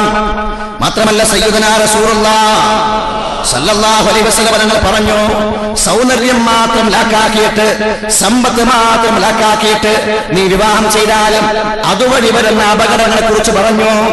അനിബിൻ ഉമർ റളിയല്ലാഹു തആല അൻഹുമാ റസൂലുള്ളാഹി പറയുകയാണ്, ലാ തുസവ്വിജുൻ നിസാ, നിങ്ങൾ സ്ത്രീകളെ ലാ തുസവ്വിജുൻ നിസാ, നിങ്ങൾ പെണ്ണ് കെട്ടരുത്, ലിഹുസ്നിഹിന്ന, അവരുടെ സൗന്ദര്യം മാത്രം നോക്കിയിട്ട് നീ വിവാഹം ചെയ്യരുത്. എന്താ കാരണം? റസൂലുള്ളാഹി പറയുന്നു, ഫഅസാ ഹുസ്നുഹുന്ന അയ്യുർദിയഹുന്ന, അവരുടെ സൗന്ദര്യബോധം അവരെ നശിപ്പിക്കാനും മതി. എനിക്ക് കിട്ടിയൊരു കോന്തൻ ഇവന്റെ സ്വഭാവം തീരെ ശരിയില്ല, എനിക്ക് അത്യാവശ്യം വേറെ ഇഷ്ടം പോലെ കിട്ടും, എനിക്ക് സൗന്ദര്യമുണ്ടെന്ന ബോധം വന്നാൽ അവരെ നശിപ്പിക്കാനും മതി. അവരെ മനസ്സിലാക്കുന്നില്ല അല്ലാഹു നൽകിയ സൗന്ദര്യമാണ്, ഒരു ചിക്കൻ ബോക്സ് വന്നാൽ പോകുന്ന സൗന്ദര്യമാണ്. ഇന്നത്തെ സൗന്ദര്യത്തെ കുറിച്ചല്ലോ, ഇന്നൊക്കെ ആർട്ടിഫിഷ്യൽ സൗന്ദര്യമാണ്, ആർട്ടിഫിഷ്യൽ ബ്യൂട്ടിയാണ്. എന്തൊക്കെയോ വാരി തേച്ചിട്ട് ഒരു മഴ പെയ്താൽ പോകുന്ന സൗന്ദര്യമുള്ളൂ, മഴ കൊണ്ട് അപ്പം പോകും, പിന്നെ വേറെ തേച്ചിട്ട് വേണം. അല്ലാഹു മനുഷ്യനിൽ നിക്ഷിപ്തമാക്കുന്ന സൗന്ദര്യം, നല്ല സൗന്ദര്യമുണ്ടെന്ന ബോധം ഒരു പെണ്ണിന് വന്നാൽ അവളെ പിഴപ്പിക്കുമെന്നല്ല, പിഴപ്പിക്കാൻ സാധ്യതയുണ്ട്.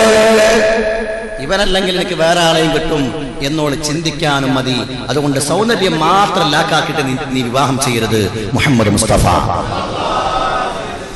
വലാ തുസവ്വിജൂഹുന്ന ലിഅംവാലിഹിന്ന, അതുപോലെ സ്വത്ത് മാത്രം നോക്കിയിട്ട് ബാപ്പയുടെ ആകെയുള്ള മോളാണ്, ബാപ്പ ഒന്ന് കാര്യമായി കിട്ടിയാ മതി, ഫുൾ എനിക്ക് തന്നെ. സ്ത്രീധനം വാങ്ങുന്നില്ലെങ്കിലും ചില ആളുകൾ നോക്കുന്ന വിഷയം ആകെയുള്ള മോളാണോ എന്നാണ്. ഒന്നേ ഉള്ളൂ, നവിനൊക്കെ മക്കന്നല്ലേ, പുറത്തൊന്നും പോകൂല. സമ്പത്ത് മാത്രം നോക്കിയിട്ട് നീ വിവാഹം ചെയ്യരുത്. അവരെ അതിക്രമം ചെയ്യിപ്പിക്കാൻ, പല വേണ്ടാത്തരങ്ങളും ചെയ്യിപ്പിക്കാൻ, ആ സമ്പത്ത് അവരെ പ്രേരിപ്പിക്കാനും മതി. സമ്പത്തുണ്ടായി കഴിഞ്ഞാൽ ചിലപ്പോ നിന്നെ ഒന്നും വേണ്ടാക്കൂല. നിന്നെക്കാൾ ഉഷാറോളാണെങ്കിൽ പറയേണ്ട ആവശ്യമില്ല, നിനക്ക് യാതൊരു ബലവുമില്ല. അതിക്രമങ്ങൾ പലതും അവളിൽ നിന്ന് വരാൻ സാധ്യതയുണ്ട്. നീ സമ്പത്ത് മാത്രം ലാക്കാക്കരുത്. മുഹമ്മദ് മുസ്തഫ വലാകിൻ തസവ്വജൂഹുന്ന, മറിച്ച് നിങ്ങൾ വിവാഹം ചെയ്യണം അലദ്ദീൻ, നീ മതം നോക്കിയിട്ട്, മതബോധം നോക്കിയിട്ട് വിവാഹം ചെയ്യണം. സമ്പത്ത് മാത്രമായിട്ട് നോക്കിയാൽ ചിലപ്പോ ആ സാമ്പത്തികമായ ശേഷി നിനക്കില്ലാതെയാകുമ്പോ അവൾ നിന്നെ തള്ളിപ്പറയുന്ന അവസ്ഥയുണ്ടാവും. സൗന്ദര്യം മാത്രമാണ് ലാക്കാക്കിയതെങ്കിൽ ഒരുപക്ഷെ നിനക്ക് സൗന്ദര്യം നിനക്ക് കുറയും, അല്ലെങ്കിൽ നീ പ്രയാസങ്ങളിലാകുമ്പോൾ അവൾ നിന്നെ തള്ളിപ്പറയുന്ന അവസ്ഥ ഉണ്ടാകും. വലാകിൻ തസവ്വജൂഹുന്ന അലദ്ദീൻ, മതബോധം നോക്കിയിട്ട് വിവാഹം ചെയ്യണം. വലഅമത്തുൻ ഖർമാഉ സൗദാ, കറുത്ത കരിക്കട്ട പോലെയുള്ള ഒരു പെണ്ണ്, ഒരടിമ പെണ്ണ്, ഇങ്ങനെ മതബോധമുള്ള, ഇങ്ങനെ അല്ലാഹുവിനെ ഭയപ്പെടുന്ന ഒരു നല്ല ഒരു പെണ്ണില്ല, സ്വതന്ത്രയായ ഒരു പെണ്ണില്ല. ഉണ്ട് ഒരു കറുത്ത പെണ്ണ്, അത് അടിമ പെണ്ണാണ് താനും. അങ്ങനെയുള്ള കറുത്ത കരിക്കട്ട പോലെയുള്ള ഒരു കറുത്ത പെണ്ണ്, ഒരു അടിമ പെണ്ണുണ്ട്. അവൾക്ക് മതബോധമുണ്ടെങ്കിൽ അഫ്ളലോ, അവളെ വിവാഹം ചെയ്യലാണ് ശ്രേഷ്ഠമെന്ന് മുഹമ്മദ് റസൂലുള്ളാഹ്. മനുഷ്യ ജീവിതാണ്, എന്നൊരുപോലെ ആവൂല. ഇന്ന് സാമ്പത്തിക ശേഷിയുണ്ടെന്ന് വിചാരിച്ച് നാളെ ഉണ്ടാവണമെന്നില്ല, ഇന്ന് ആരോഗ്യമുണ്ടെന്ന് വിചാരിച്ച് നാളെ ഉണ്ടാവണമെന്നില്ല. താളം തെറ്റും. അങ്ങനെ താളം തെറ്റുമ്പോ നിന്നെ തള്ളിപ്പറയുന്ന ഭാര്യയാവാതിരിക്കാൻ അല്ലാഹുവിനെ പേടിക്കുന്ന പെണ്ണാവണം. മതബോധം നീ നോക്കണം. അതുകൊണ്ടാണ് ദീൻ പ്രത്യേകം പറഞ്ഞത് ഫളഫർ ബിദാത്തിദ്ദീൻ. എത്ര കല്യാണങ്ങൾ ഡൈവോഴ്സ് ആയിട്ടുണ്ട്. പരിഗണിച്ച വിഷയങ്ങൾ പ്രിയമുള്ളവരെ സമ്പത്തായിരുന്നു, നോക്കിയ വിഷയം സൗന്ദര്യം മാത്രമായിരുന്നു. ഏതെങ്കിലും നിലക്ക് അവർ തകർന്നു കഴിഞ്ഞാൽ അവരെ തള്ളിക്കളയുന്ന, അവരെ ഒഴിവാക്കുന്ന അവസ്ഥ ഉണ്ടാകുമ്പോൾ പരിഗണിക്കപ്പെടേണ്ട മൂല്യം മതമാണ്, ദീനാണ്. മതപരമായ ചുറ്റുപാടിൽ ജീവിച്ച പെണ്ണാണോ? ഇതാണ് നമ്മൾ നോക്കേണ്ടത്. കുടുംബമെന്ന് പറയുന്ന അടിസ്ഥാന ശിലയാകുന്ന നിക്കാഹിന് വേണ്ടി അടിത്തറ പാകുമ്പോൾ വിവാഹം ചെയ്യാൻ പോകുന്ന പുരുഷന്മാർ നോക്കേണ്ട ഏറ്റവും പ്രധാനപ്പെട്ട ഗുണം ദീനാണ്. അത് പരിഗണിച്ചിട്ട് നിക്കാഹ് ചെയ്യണം. അങ്ങനെ നിക്കാഹ് ചെയ്തുണ്ടാകുന്ന ബന്ധത്തിലാണ് നല്ല മക്കളുണ്ടാവുക, അപ്പനാണ് കുടുംബം നന്നാവുക. നമുക്കതൊന്നൊരു വിഷയമല്ല. ഇന്നത്തെ കാലത്ത് വിവാഹം എങ്ങനെ നടക്കുന്നത്? എല്ലാം നോക്കും. ഇങ്ങനെ പുതിയാപ്പിള എന്തിനാ വന്നിട്ടുള്ളത്? വലിയ കാറിലാണോ? ഉണ്ട്, അത്യാവശ്യം ഉണ്ടോ? ഉള്ളിടത്താണോ? നിങ്ങളുടെ അവസാനം ബിരിയാണിക്കൊരു മേമ്പടി ഇടല്ലോ ലേശം അല്ലേ? അതേപോലെ അവസാനം ചോദിക്കും നിസ്കാരംകാരൊക്കെ. ചിലപ്പം ബ്രോക്കർ പറയുകയും ചെയ്യും താമര പോലത്തെ ചെക്കനാണ്, താമര പോലത്തെ ചെക്കനാണ് എന്ന് പറഞ്ഞാൽ അത്യാവശ്യം നല്ല ശേഷിയുണ്ട്, നല്ല സാമ്പത്തിക ശേഷിയുണ്ട്, നല്ല വീടുണ്ട്, നല്ല കാറും സൗകര്യങ്ങളൊക്കെ ഉണ്ട്. ബ്രോക്കർ പറയാനുള്ള കാര്യം ആദ്യം പറഞ്ഞു താമര പോലത്തെ ചെക്കനാണ്. കല്യാണം കഴിഞ്ഞ് നോക്കുമ്പോഴല്ലേ മനസ്സിലാവണത് അരയെ കുപ്പി തിരികാതെ ഒറ്റ ദിവസം അറയൊക്കെ വരുന്നില്ല. അവസാന കല്യാണം ഉണ്ടാക്കിയ ബ്രോക്കറെ കോളർ പിടിക്കുക, ബ്രോക്കറോട് ചോദിക്കുക നീയല്ലടാ കല്യാണം ഉണ്ടാക്കിയത്, നീ എത്ര നല്ല ചെക്കെന്ന് പറഞ്ഞിട്ടല്ലേ? ഞാൻ അന്നേ പറഞ്ഞിട്ടുണ്ടല്ലോ താമര പോലത്തെ ചെക്കനാണെന്ന്. താമര വെള്ളത്തിലാണ് 24 മണിക്കൂർ ഉണ്ടാവുക. ഇത് ഞാൻ പറഞ്ഞിട്ട് മനസ്സിലാവാത്ത എന്റെ കേടാണോ? അല്ലേ? നടക്കുന്ന കാര്യമാണ്. ആകെ ഈ മൂല്യം മാത്രം നോക്കും. ഭൗതികമായ ഈ സാമ്പത്തിക ശേഷിയും സമ്പത്തും ആഗ്രഹിച്ചുകൊണ്ട് പ്രിയമുള്ളവരെ, പുരുഷന്മാരെ, നമ്മളൊരു പെണ്ണിന്റെ സമ്പത്ത് മോഹിച്ചുകൊണ്ട് വിവാഹം ചെയ്ത് കഴിഞ്ഞാൽ തന്നെ നമ്മൾ 2ാം നമ്പറായി. നമ്മുടെ കീഴിൽ വരുന്ന ഒരു ഭാര്യയ്ക്ക്, മക്കൾക്ക് നാം അന്നം കൊടുക്കുന്ന, നാം അധ്വാനിച്ചുകൊണ്ടുണ്ടാക്കുന്ന സാമ്പത്തിക ശേഷിയിൽ നിന്ന് പ്രിയപ്പെട്ട മക്കളെ പോറ്റുന്ന ഭാര്യയ്ക്ക് ഭക്ഷണം കൊടുക്കുന്ന അവസ്ഥയുണ്ടാവണം. അല്ലെങ്കിലോ നേരത്തെ പറഞ്ഞ പോലെ പെണ്ണിന്റെ കീഴിൽ നാം കഴിയുന്ന അവസ്ഥ വന്നാൽ നമ്മെ പല നിലക്കും ചവിട്ടിത്തേക്കാനും മതി. അതുകൊണ്ട് മതബോധം വളരെ ശ്രദ്ധിക്കണം. അള്ളാന്റെ ഹബീബ് നബി മുഹമ്മദ് മുസ്തഫ സല്ലല്ലാഹു അലൈഹി വസല്ലം. മാത്രമല്ല നമ്മൾ മനസ്സിലാക്കണം, അല്ലാഹു തആല ഈ കുടുംബ സംവിധാനത്തിന് വേണ്ടിയുള്ള അടിത്തറ പാകുന്ന സമയത്ത് വളരെ കർശനമായി വിഷയം പറയുമ്പോ നമ്മളോട് കൃത്യമായി പറയുന്നുണ്ട്, നിങ്ങൾ അല്ലാഹുവിനെ ഭയപ്പെടാൻ തയ്യാറാവണം. വത്തഖുല്ലാഹല്ലദീ തസാഅലൂന ബിഹി വൽ അർഹാം. അല്ലാഹുവിനെ സൂക്ഷിക്കുക, അവന്റെ നിയമങ്ങൾ പാലിക്കുക. അവനെങ്ങനെ കാര്യങ്ങൾ ചെയ്യാൻ പറഞ്ഞോ ആ കാര്യങ്ങളൊക്കെ യഥാവിധി അതിന്റെ ഇസ്ലാമിക നിയമപ്രകാരം ചെയ്യുക. അവിടങ്ങളിൽ ഹറാമ് കടന്നുകൂടാൻ പാടില്ല. എന്നാൽ നിക്കാഹിന്റെ ആരംഭം മുതൽ ഹറാമിയത്തിന്റെ കുത്തൊടുക്കുകളായിരിക്കും പലപ്പോഴും ഉണ്ടാവുക. പെണ്ണ് കാണുക സുന്നത്താണ്. സയ്യിദുനാ റസൂലുള്ളാഹി സല്ലല്ലാഹു അലൈഹി വസല്ലം ജാബിർ റളിയല്ലാഹു അൻഹു ചോദിക്കുകയാണ്, ജാബിറേ കല്യാണം കഴിച്ചോ? ഇല്ല നബിയെ, കല്യാണം കഴിച്ചിട്ടില്ല, ഞാൻ പറഞ്ഞു വെച്ചിട്ടുണ്ട്.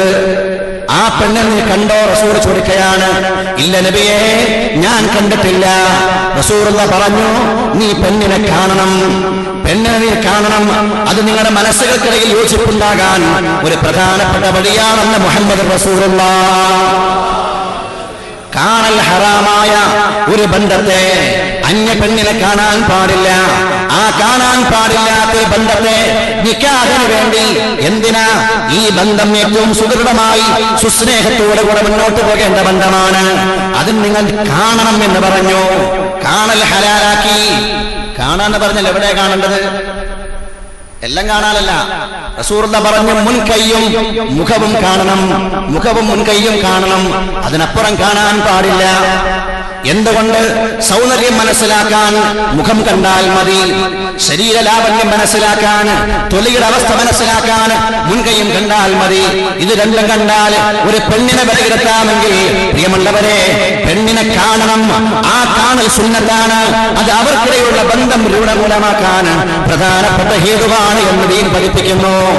എന്നാൽ അന്ന് പോയി സംസാരിക്കലോ, പെണ്ണ് കാണാൻ വേണ്ടി റെസ്റ്റോറന്റിലേക്ക് വരികയാണ്, അല്ലെങ്കിൽ സൂപ്പർ മാർക്കറ്റിൽ വരാൻ വേണ്ടി പറയുകയാണ്. കാണൽ എങ്ങനെയാ?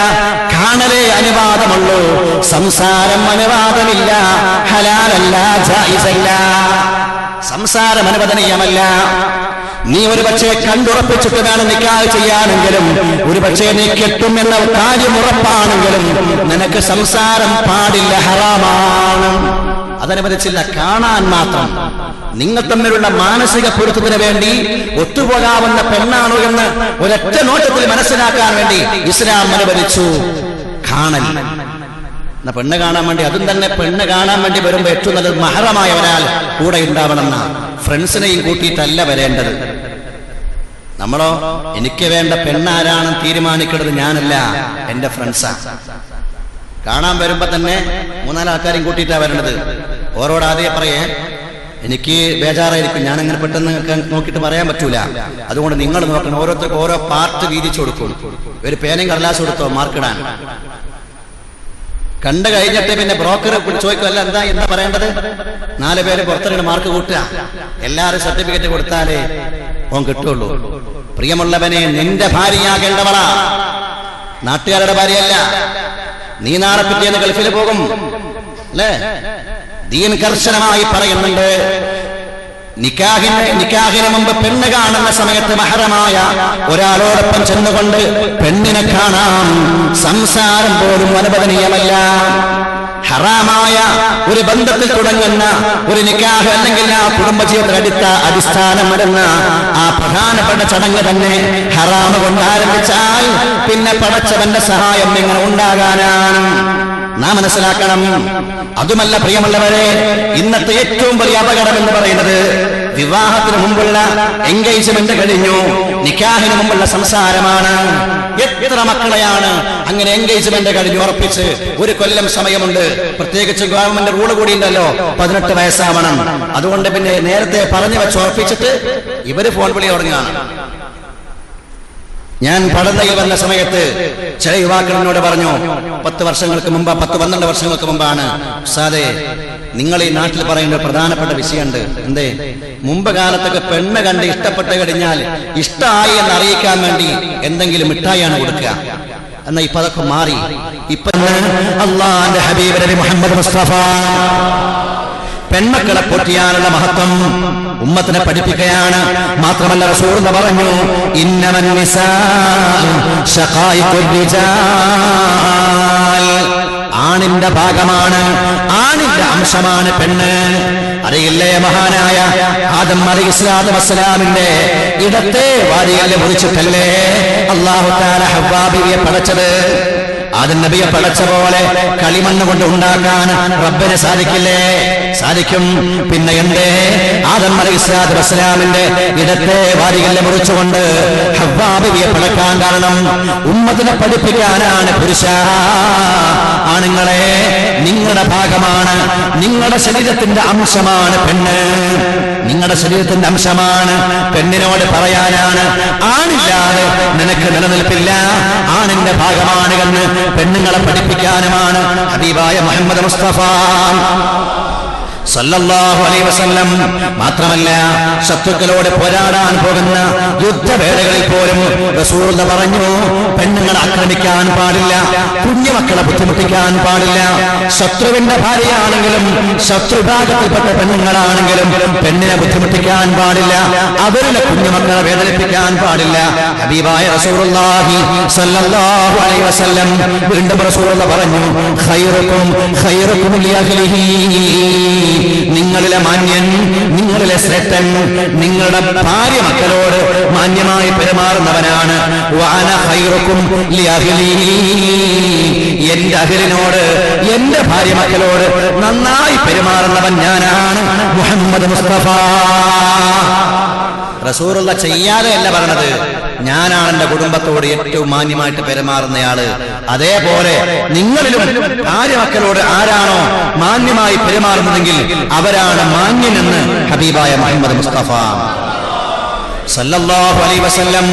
അതുകൊണ്ട് വിവാഹത്തിന് മുമ്പ് തന്നെ നമ്മുടെ ജീവിതത്തിലേക്ക് കടന്നു വരുന്ന പെണ്ണ് ഇസ്ലാമിക ബോധമുള്ളവളാണ് എന്ന് ശ്രദ്ധിക്കാൻ നമ്മൾ ശ്രദ്ധിക്കണം, പ്രത്യേകം ശ്രദ്ധ വെക്കണം. മാത്രമല്ല, അത്തരമൊരു പെണ്ണിനെ നമുക്ക് നിക്കാഹ് ചെയ്യാൻ കഴിഞ്ഞാൽ റസൂലുള്ളാഹി പറയുകയാണ്, മൻ റസഖഹുല്ലാഹു ഇംറഅതൻ സാലിഹ, ആർക്കെങ്കിലും ഒരു നല്ല ഭാര്യയെ കിട്ടിയാൽ, നല്ല ഒരു ഭാര്യയെ കിട്ടിയാൽ ഫഖദ് ആനഹു അലാ ശത്രി ദീനിഹി, അവന്റെ മതത്തിന്റെ പകുതി പൂർത്തിയായിരിക്കുന്നു. ഈമാനിന്റെ പകുതി, ഇസ്ലാമിന്റെ പകുതിയായി.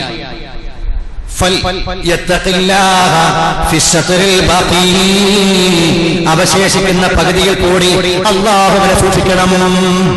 നല്ല ഒരു സാലിഹത്തായ ഭാര്യയെ കിട്ടിയാൽ ദീനിന്റെ പകുതിയായി. അല്ലേ? റസൂലുള്ളാഹി പറഞ്ഞ ഹദീസ് കാണാം, ആരെങ്കിലും നല്ല ഒരു പെണ്ണിനെ വിവാഹം ചെയ്ത് കഴിഞ്ഞാൽ അവൻ പരിശുദ്ധമാകപ്പെട്ട മതത്തിന്റെ വിശ്വാസത്തിന്റെ പകുതി പൂർത്തീകരിച്ചിരിക്കുകയാണ് എന്ന് പറഞ്ഞാൽ ഈ നിക്കാഹോട് കൂടെ ഒരു പുതിയ ജീവിതമാണ്. അതുവരെ ഒറ്റയായിരുന്നു, ഇനി മുതൽ ഇരട്ടയാണ്. പഴയ പോലെയുള്ള സ്വാതന്ത്ര്യമൊന്നും ഉണ്ടാവൂല. അല്ലെ? നമ്മൾ ഒറ്റയ്ക്ക് യാത്ര പോകുമ്പോഴും രണ്ടാൾ യാത്ര പോകുമ്പോഴും ഉണ്ടാകുന്ന സ്വാതന്ത്ര്യം വ്യത്യസ്തമായിരിക്കും. മറ്റേ ആളെ കൂടി പരിഗണിക്കേണ്ടി വരും. അതുകൊണ്ട് ഇനിയുള്ള ജീവിതം അല്പം നിയന്ത്രണ വിധേയമായിരിക്കേണ്ടി വരും. ആ നിയന്ത്രണ വിധേയമായിരിക്കുന്ന ബന്ധത്തിൽ നിനക്ക് മതപരമായി സപ്പോർട്ടാകുന്ന, മതപരമായി വളരാൻ നിനക്ക് കരുത്തേകുന്ന ഭാര്യയാണെങ്കിൽ നീ വിജയിച്ചവനാണ്. ഹബീബായ മുഹമ്മദ് മുസ്തഫ. നിങ്ങൾ തമ്മിലുള്ള നിക്കാഹ് കഴിഞ്ഞ ശേഷം നിങ്ങൾക്ക് മതപരമായ ജീവിതത്തിൽ സൂക്ഷ്മത പുലർത്താൻ കഴിഞ്ഞാൽ, അതുവരെ തഹജ്ജുദ് നിസ്കരിക്കുന്ന ആളായിരുന്നു, വിവാഹത്തോടുകൂടെ തഹജ്ജുദ് മാത്രമല്ല ദുഹായും കൂടി നിസ്കരിക്കാൻ തുടങ്ങി. അവൾ അറബി കോളേജ് പഠിച്ച പെണ്ണാണ്. അവൾ പറയും, ദുഹ എത്ര പുണ്യമുള്ള കാര്യമാണെന്നറിയാവോ, അതുകൊണ്ട് ദുഹാ നിസ്കരിക്കണം എന്ന ഭാര്യയുടെ വാക്ക് കേട്ടിട്ട് അവരുടെ പ്രചോദനം കൊണ്ട് ദുഹാ നിസ്കരിക്കുന്ന അവസ്ഥ വന്നാൽ, അങ്ങനെ മതപരമായി മെച്ചപ്പെടാൻ നിനക്ക് ചാൻസ് കിട്ടിയാൽ നീ മതത്തിന്റെ പകുതി പൂർത്തിയാക്കിയവനാണ് സയ്യിദുനാ മുഹമ്മദ് മുസ്തഫ സല്ലല്ലാഹു അലൈഹി വസല്ലം. എപ്പോഴും കിട്ടൂല. ദുനിയാവിൽ ലഭിക്കുന്ന സൗഭാഗ്യം എന്ന് പറഞ്ഞിടത്ത് ഹബീബായ റസൂലുള്ളാഹി സല്ലല്ലാഹു അലൈഹി വസല്ലം പറഞ്ഞ പ്രധാനപ്പെട്ട വിഷയമാണ് ഇത്തരത്തിൽ നല്ല ഭാര്യ. അൽ മർഅതു സ്വാലിഹ മിൻ സഅദതി ബനി ആദം തലാഥ, മനുഷ്യന്റെ വിജയം, സൗഭാഗ്യം മൂന്നാണ്. റസൂലുള്ളാഹി പറഞ്ഞു, ഒന്ന് അൽ മർഅതു സ്വാലിഹ, നല്ല സച്ചരിതയായ പടച്ചോനെ പേടിക്കുന്ന ഭാര്യ, ദുനിയാവിൽ ലഭിക്കുന്ന വലിയ സൗഭാഗ്യമാണ്. രണ്ട് വൽ മസ്കനുൽ വാസിയ, വിശാലമായ ഒരു വീട്, താമസിക്കാൻ കൊള്ളുന്ന എത്ര മെമ്പർമാരുണ്ടോ ആ മെമ്പർമാർക്കെല്ലാം സ്വസ്ഥമായി ജീവിക്കാൻ, താമസിക്കാൻ കഴിയുന്ന വീട്. അതിനേക്കാളും വലിയ വീടല്ല. ആകെ 2 മക്കളും ഒരു ഭാര്യയും ഭർത്താവുണ്ട്. വലിയൊരു വീടുണ്ടാക്കി ഒരുപാട് റൂമുകൾ പൂട്ടിക്കിടക്കുന്ന പിശാചിന്റെ ആലയമാകുന്ന വീടല്ല. അങ്ങനെ വീടാക്കരുത്. പല വീടും പൂട്ടിക്കിടക്കുകയാണ്. അങ്ങനെ പൂട്ടിക്കിടക്കുന്ന വീടുകളിൽ പിശാച് ആലയമാക്കി മാറ്റുമെന്ന് റസൂലുള്ളാഹി. അത്യാവശ്യം സൗകര്യമുള്ള നല്ലൊരു വീട് ദുനിയാവിലെ ഭാഗ്യമാണ്. വൽ മർകബു സ്വാലിഹ്, അതുപോലെ നല്ലൊരു വാഹനം, യാത്രക്ക് അനുഗുണമാകുന്ന, തന്റെ ലക്ഷ്യത്തിലേക്ക് എത്തുന്ന, വഴിക്ക് വെച്ചുകൊണ്ട് അപകടത്തിലാക്കാത്ത, നിനക്ക് സഹായകരമാകുന്ന ഒരു വാഹനം ദുനിയാവിന്റെ ഒരു വലിയ ഭാഗ്യമാണ്. എന്നാൽ ആദം, മനുഷ്യന്റെ പരാജയമാണ്, മനുഷ്യന്റെ പരാജയത്തിൽപ്പെട്ടതാണ് തലാഖ. 3 കാര്യങ്ങൾ നേരെ ഓപ്പോസിറ്റ് ഒരു മനുഷ്യന്റെ പരാജയമാണ്. അൽ മർഅതു സൂ, മോശം ഭാര്യ, നാവിന് ലൈസൻസ് ഇല്ലാത്തവളാണ്. എപ്പോ നോക്കിയാലും ഓളെ കുറിച്ച് പരാതിയാണ്. വേണ്ട വിഷയത്തിലും വേണ്ടാത്ത വിഷയത്തിലും അവൾ തലയിടും. കുടുംബത്തിൽ എപ്പോ നോക്കിയാലും പ്രശ്നം. ഏട്ടന്റെയും അനിയന്റെയും ഭാര്യമാർക്കും എപ്പോഴും പ്രശ്നം. അങ്ങനെ അൽ മർഅതു സൂ, മോശപ്പെട്ട ഭാര്യ ദുനിയാവിന്റെ പരാജയമാണ്. 2 പറഞ്ഞു വൽ മസ്കനു സൂ, മോശം വീട്, സൗകര്യമില്ലാത്ത, താമസിക്കാൻ കൊള്ളാത്ത, എല്ലാവർക്കും മതിയാകാത്ത വീട്, അതും ദുനിയാവിന്റെ പരാജയമാണ്. വൽ മർകബു സൂ, അതുപോലെ നല്ലൊരു വാഹനമില്ല, അഥവാ ഉള്ള വാഹനം എടുത്തുകൊണ്ട് പോയാൽ ലക്ഷ്യത്തിലെത്തുമ്പോൾ വണ്ടി പഞ്ചറാവുകയാണ്. ലക്ഷ്യത്തിലെത്തൂല, അതിനു മുമ്പേ വണ്ടിക്ക് എന്തെങ്കിലും തട്ടലും മുട്ടലും കേടെപ്പോഴും. അങ്ങനെയുള്ള വാഹനം ദുനിയാവിന്റെ പരാജയമാണ്. ബാക്കി അതായത് നേരെ ഓപ്പോസിറ്റ്, നല്ല ഭാര്യയും നല്ല വീടും നല്ല ഒരു വാഹനവും ദുനിയാവിന്റെ സആദത്താണ്, സൗഭാഗ്യമാണ് സയ്യിദുനാ മുഹമ്മദ് മുസ്തഫ സല്ലല്ലാഹു അലൈഹി വസല്ലം. അതുകൊണ്ടാണ് മുമ്പ് ഞാൻ പറഞ്ഞത് 4 കാര്യങ്ങളെ കുറിച്ച് പറഞ്ഞപ്പോൾ അതിൽ പറഞ്ഞല്ലോ വസൗജതൻ സാലിഹതൻ തുഈനു വഹദകും അലാ ദീനിഹി. മതപരമായിട്ട് ജീവിക്കാൻ എപ്പോഴും സപ്പോർട്ടാകുന്ന ഭാര്യ. എന്ത് പ്രശ്നങ്ങളുണ്ടായാലും എന്ത് വിഷമങ്ങളുണ്ടായാലും ആ വിഷമത്തിലെല്ലാം ജീവിതമെന്ന കപ്പൽ, ആ കപ്പൽ ആടിക്കളിക്കുമ്പോൾ ചിലപ്പോൾ മുങ്ങിപ്പോകാം. അങ്ങനെ മുങ്ങിപ്പോയാലും അല്ലാഹുവിനെ കുറിച്ചുള്ള ഭയം കൊണ്ട് അവിടെ മാറാത്ത ഭാഗ്യമാർ ദുനിയാവിന്റെ ഭാഗ്യമാണ്. എന്നാൽ കാഫിറുകൾക്കുള്ള ഉപമയായി പരിശുദ്ധ ഖുർആൻ പറഞ്ഞില്ലേ 2 സഹോദരിമാരെ. ആരാ? ഒന്ന് നൂഹ് നബിയുടെ ഭാര്യയാണ്, രണ്ടാമത്തേത് ലൂത്ത് നബിയുടെ ഭാര്യയാണ്. ഈ 2 ഭാര്യമാരെ കുറിച്ച് ഖുർആൻ എന്താ പറഞ്ഞത്? കാനതാ തഹ്ത അബ്ദൈനി മിൻ ഇബാദിനാ സ്വാലിഹീൻ. എന്റെ സച്ചരിതരായ, എന്നെ പേടിച്ചുകൊണ്ട് ജീവിക്കുന്ന 2 അടിമകൾക്ക് കീഴിൽ കഴിഞ്ഞവരാവർ 2 പേരും നൂഹിന്റെയും ലൂത്തിന്റെയും കീഴിൽ കഴിഞ്ഞവരാണ്. ഫഖാനതാഹുമാ, അവർ 2 പേരും ഭർത്താക്കന്മാരെ വഞ്ചിച്ചു, ഭർത്താക്കന്മാരോട് വഞ്ചന കാണിച്ചു. അതുകൊണ്ട് അവർക്ക് നരകമാണ്, നരകം ശാശ്വതമാണ് എന്ന് പരിശുദ്ധ ഖുർആൻ. വഖീല ദുഖുലൻ നാർ മഅദ്ദാഖിലീൻ. 2 പ്രവാചക പത്നിമാരാണ്, ലൂത്ത് നബിയുടെയും നൂഹ് നബിയുടെയും ഭാര്യമാരാണ് നരകത്തിന്റെ അവകാശികൾ. അവരാണ് കാഫിറുകൾക്കുള്ള ഉപമ എന്ന് വിശുദ്ധ ഖുർആൻ. ഭർത്താവ് നന്നായി എന്ന് വിചാരിച്ച് ഭാര്യ നന്നാവണമെന്നില്ല. ഭർത്താവ് നല്ല മൗലിയാരാന്ന് വിചാരിച്ച് ഭാര്യ നന്നാവണമെന്നില്ല. എന്നാൽ ഭാര്യ നന്നായാലേ മക്കള് നന്നാവുകയും ചെയ്യും. അതുകൊണ്ടാണ് വിവാഹത്തിന് മുമ്പേ ഈ വിഷയം കർശനമായി ശ്രദ്ധിക്കണമെന്ന് അള്ളാഹുവിന്റെ പ്രവാചകൻ മുഹമ്മദ് മുസ്തഫ. ഇന്നത്തെ സാഹചര്യം പലപ്പോഴും മനുഷ്യനെ പിഴപ്പിക്കാൻ സാഹചര്യം ഏറ്റുന്ന സൗകര്യപ്പെടുന്ന ലോകമായതുകൊണ്ട് വളരെ ശ്രദ്ധ വേണം. രക്ഷിതാക്കളെ, നമ്മുടെ പ്രിയപ്പെട്ട മക്കളൊക്കെ മതപരമായി വളരുന്നുണ്ട്, മതപരമായ നിഷ്ഠയുണ്ട് എന്ന് നമുക്ക് ശ്രദ്ധിക്കാൻ കഴിയണം. ചിലപ്പോൾ രക്ഷിതാക്കൾ നമ്മളൊക്കെ ചോദിക്കും, എന്റെ മോള് MBBS പഠിക്കുന്നോളാ, ഞാൻ അവിടെ എങ്ങനെ ശ്രദ്ധിക്കാനാണ്? നിങ്ങൾ MBBS പഠിക്കേണ്ട ആവശ്യമൊന്നുമില്ല. മോളെ ശ്രദ്ധിക്കുക, മക്കളെ ശ്രദ്ധിക്കുക എന്ന് പറഞ്ഞാൽ അവരെത്ര വലിയ വിദ്യാഭ്യാസമുള്ളവരായിരുന്നാലും ആ മക്കൾ പഠിക്കുന്ന അവരുടെ പാഠപുസ്തകങ്ങൾ, അവരുടെ ടെക്സ്റ്റ് ബുക്കുകൾ, അതൊക്കെ നമ്മൾ നോക്കുക. അതൊക്കെ നോക്കിയാൽ തന്നെ, അതൊക്കെ ഒന്ന് പരിശോധിച്ചാൽ തന്നെ ഇന്ന് വേണ്ട മക്കൾ ഉപയോഗിക്കുന്ന മൊബൈൽ നോക്കിയാൽ മനസ്സിലാകും മക്കളുടെ ജീവിതം എന്താണ്. അല്ലെ? പിക്ചർ മെസ്സേജിലും അതുപോലെ ഗാലറിയിലും സൂക്ഷിച്ചു വെച്ചിരിക്കുന്ന, ചിലപ്പോൾ നിങ്ങൾക്ക് കണ്ടുപിടിക്കാൻ പറ്റില്ല, ചിലപ്പോൾ ഹൈഡ് ചെയ്തിട്ടുണ്ടാകും, മറച്ചു വെച്ചിട്ടുണ്ടാകും, അവർക്ക് മാത്രം ഓപ്പൺ ചെയ്യാൻ പറ്റുള്ളൂ, പാസ്വേഡ് ഉണ്ടാകും. ഈ മൊബൈലിൽ കാണുന്ന ചിത്രങ്ങൾ കണ്ടാൽ നമ്മുടെ മക്കൾക്കുള്ള ചിന്താധാര എന്താണ് എന്ന് വിലയിരുത്താൻ പറ്റും. ശ്രദ്ധിക്കണം. നാം ഇത്തരം സൗകര്യങ്ങൾ കൊടുക്കുമ്പോ അതിലൊക്കെ നമുക്ക് നിയന്ത്രിക്കാൻ പറ്റണം. വീട്ടിലൊരു TV വെക്കുകയാണെങ്കിൽ പോലും ആ TV പൂർണ്ണമായും എന്റെ കൺട്രോളിലായിരിക്കും. ഞാൻ പറയുമ്പോഴല്ലാതെ, എനിക്ക് ഇഷ്ടപ്പെടുന്ന കാര്യങ്ങളല്ലാതെ എന്റെ വീട്ടിനകത്ത് TV ഓപ്പൺ ചെയ്യുമ്പോൾ കാണുകയില്ല എന്ന് ഉറപ്പിക്കാൻ, ധൈര്യം കൊടുക്കാൻ നമുക്ക് സാധിക്കുമെങ്കിൽ മാത്രം ഈ സൗകര്യം നമ്മൾ ചെയ്തു കൊടുത്താൽ മതി. അല്ലാതിരുന്നാൽ നമ്മുടെ മക്കളോ ഭാര്യയോ ഒക്കെ നമ്മൾ ചെയ്തു കൊടുത്ത സൗകര്യങ്ങൾ കൊണ്ട് ഹറാമകൾ കാണുന്ന, ഹറാമകൾ ചെയ്യുന്ന അവസ്ഥ വന്നാൽ അതിന്റെ പാപഭാരം നമ്മളെ കൂടി പേറേണ്ടി വരും. നഊദു ബില്ലാഹ്. അല്ലാഹു തആല നമ്മെ കാത്തുരക്ഷിക്കുമാറാവട്ടെ. അല്ലെ? നല്ല ഒരു പെണ്ണിന്റെ ലക്ഷണം എന്താണ്? നല്ല ഒരു ഭാര്യയുടെ ലക്ഷണമായിട്ട് എന്താ റസൂലുള്ളാഹി മുഹമ്മദ് മുസ്തഫ പഠിപ്പിച്ചതെന്താ? ആരാ നല്ല ഭാര്യ? ഖൈറുൻ നിസാ, സ്ത്രീകളിൽ നല്ലവർ. നല്ല ഒരു പെണ്ണ് എന്ന് പറയുന്നത് ആരാ? തസുറുഹു ഇദാ നദർതഹാ, നീ അവളെ നോക്കിയാൽ അവൾ നിന്നെ സന്തോഷിപ്പിക്കും. അവിടെ നോക്കിയാൽ തന്നെ, കണ്ടാൽ തന്നെ നിനക്ക് സന്തോഷമാകും. എങ്ങനെ? നിനക്ക് സന്തോഷകരമാകുന്ന അവസ്ഥയിൽ, നിനക്ക് സന്തോഷകരമാകുന്ന വേഷവിധാനങ്ങൾ, നിനക്ക് സന്തോഷകരമാകുന്ന മുഖപ്രസന്നമായ അവസ്ഥയിൽ നിന്നെ കണ്ടുമുട്ടുന്നവൾ. വീട്ടിൽ നീ കയറി ചെല്ലുമ്പോ തന്നെ, ചിലപ്പോ 2 ആഴ്ച കഴിഞ്ഞ് ലീവിനായിരിക്കും പോവുക, ചെല്ലുമ്പോ തന്നെ കോളിംഗ് ബെല്ല് മുടക്കിയാൽ ഓളായിരിക്കും എന്നിട്ട് വാത് തുറക്കുക. വാത് തുറന്ന് നോക്കുമ്പോൾ മുഖത്തൊരു ചിരിയില്ല, കനത്തിങ്ങനെ ഇരിക്കുക, 5 കിലോ ഉണ്ട് മുഖം. ഉള്ള സന്തോഷം മുഴുവൻ അവിടെ പോകും. അല്ലേ? ഇദാ നദർത തസുറുഹു ഇദാ നദർതഹ, നീ നോക്കിയാൽ നിന്നെ സന്തോഷിപ്പിക്കുന്നവൾ, നിന്റെ ഇഷ്ടവും നിന്റെ താല്പര്യവും എന്താണ് എന്ന് നോക്കുന്ന ഒരവസ്ഥാവിശേഷം. കല്യാണത്തിന്റെ ആദ്യ നാളുകൾക്ക് അതുണ്ടാവും. ചിലപ്പോഴൊക്കെ നമ്മൾ, പ്രത്യേകിച്ച് ആണുങ്ങള്, പെണ്ണുങ്ങൾക്ക് ആദ്യത്തെ 6 മാസം നമ്മൾ ഫ്രീഡം കൊടുക്കും. എന്തവൾ പറയുന്നോ, ഏതായാലും എന്റെ ജീവിതത്തിൽ കടന്നു വന്നവളല്ലേ, എന്തും ചെയ്തു കൊടുക്കും. പിന്നെ നമ്മൾ പറയും, എന്താ 6 മാസം ഞാൻ കേട്ടല്ലോ, ഇനി ഞാൻ പറയണം നീ കേൾക്കുന്നു. പിന്നത്തെ 6 മാസം ഓള് കേൾക്കണം. അടുത്ത കൊല്ലാകുമ്പോ പിന്നെ ആര് കേൾക്കണം എന്നായിരിക്കും പിന്നെ ചർച്ച. പിന്നെ ആരും കേൾക്കാൻ തയ്യാറാവൂല, രണ്ടാളും പറയും നാട്ടുകാരെ കേൾക്കും.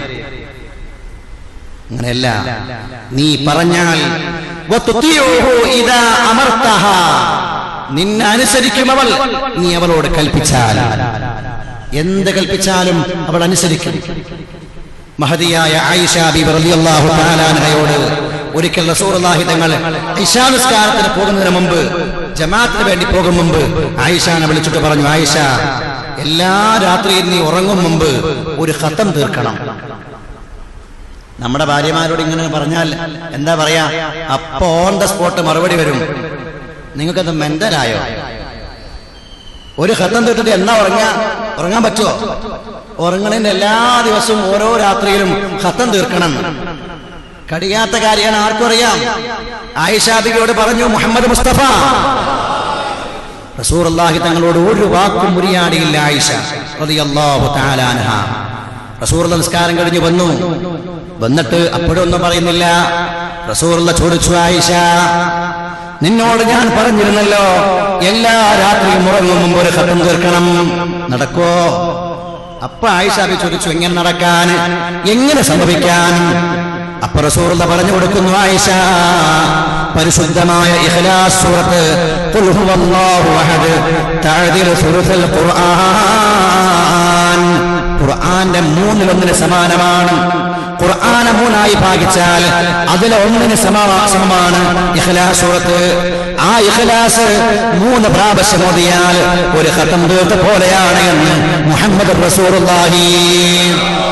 അതുകൊണ്ട് ഉറങ്ങണേന്റെ മുമ്പ്, ഉറങ്ങാൻ വേണ്ടി നീ തീരുമാനിച്ചാൽ ബെഡിൽ വന്നിരുന്നിട്ട് ഇഖ്ലാസ് സൂറത്ത് ഓതിയിട്ട് കയ്യിൽ ഊതിയിട്ട് ശരീരം മുഴുവനും തടവണമെന്നാണ് റസൂലുള്ള പറഞ്ഞ വാക്കിന്റെ അർത്ഥം എന്ന് ആയിഷ ബിവിയോട് പറഞ്ഞു കൊടുക്കുകയാണ്. നമ്മളാണെങ്കിലോ മറുപടി നേരത്തെ പറഞ്ഞു കഴിക്കുന്നിരിക്കും. അത് പറഞ്ഞാൽ പിന്നെ അതിന്റെ അടുത്ത മറുപടി നമ്മൾ പറയുകയും ചെയ്യും. പിന്നെ അതായിരിക്കും പിണക്കത്തിന്റെ ഒരു കാരണം, അല്ലെ? എന്ത് പറഞ്ഞാലും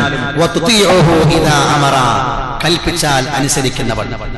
മാത്രമല്ല റസൂലുള്ള പറഞ്ഞു വീണ്ടും, ഹബീബായ മുഹമ്മദ് മുസ്തഫ സല്ലല്ലാഹു അലൈഹി വസല്ലം പറയുന്നു, വലാ തുഖാലിഫുഹു ഫീ നഫ്സിഹാ വമാലിഹാ,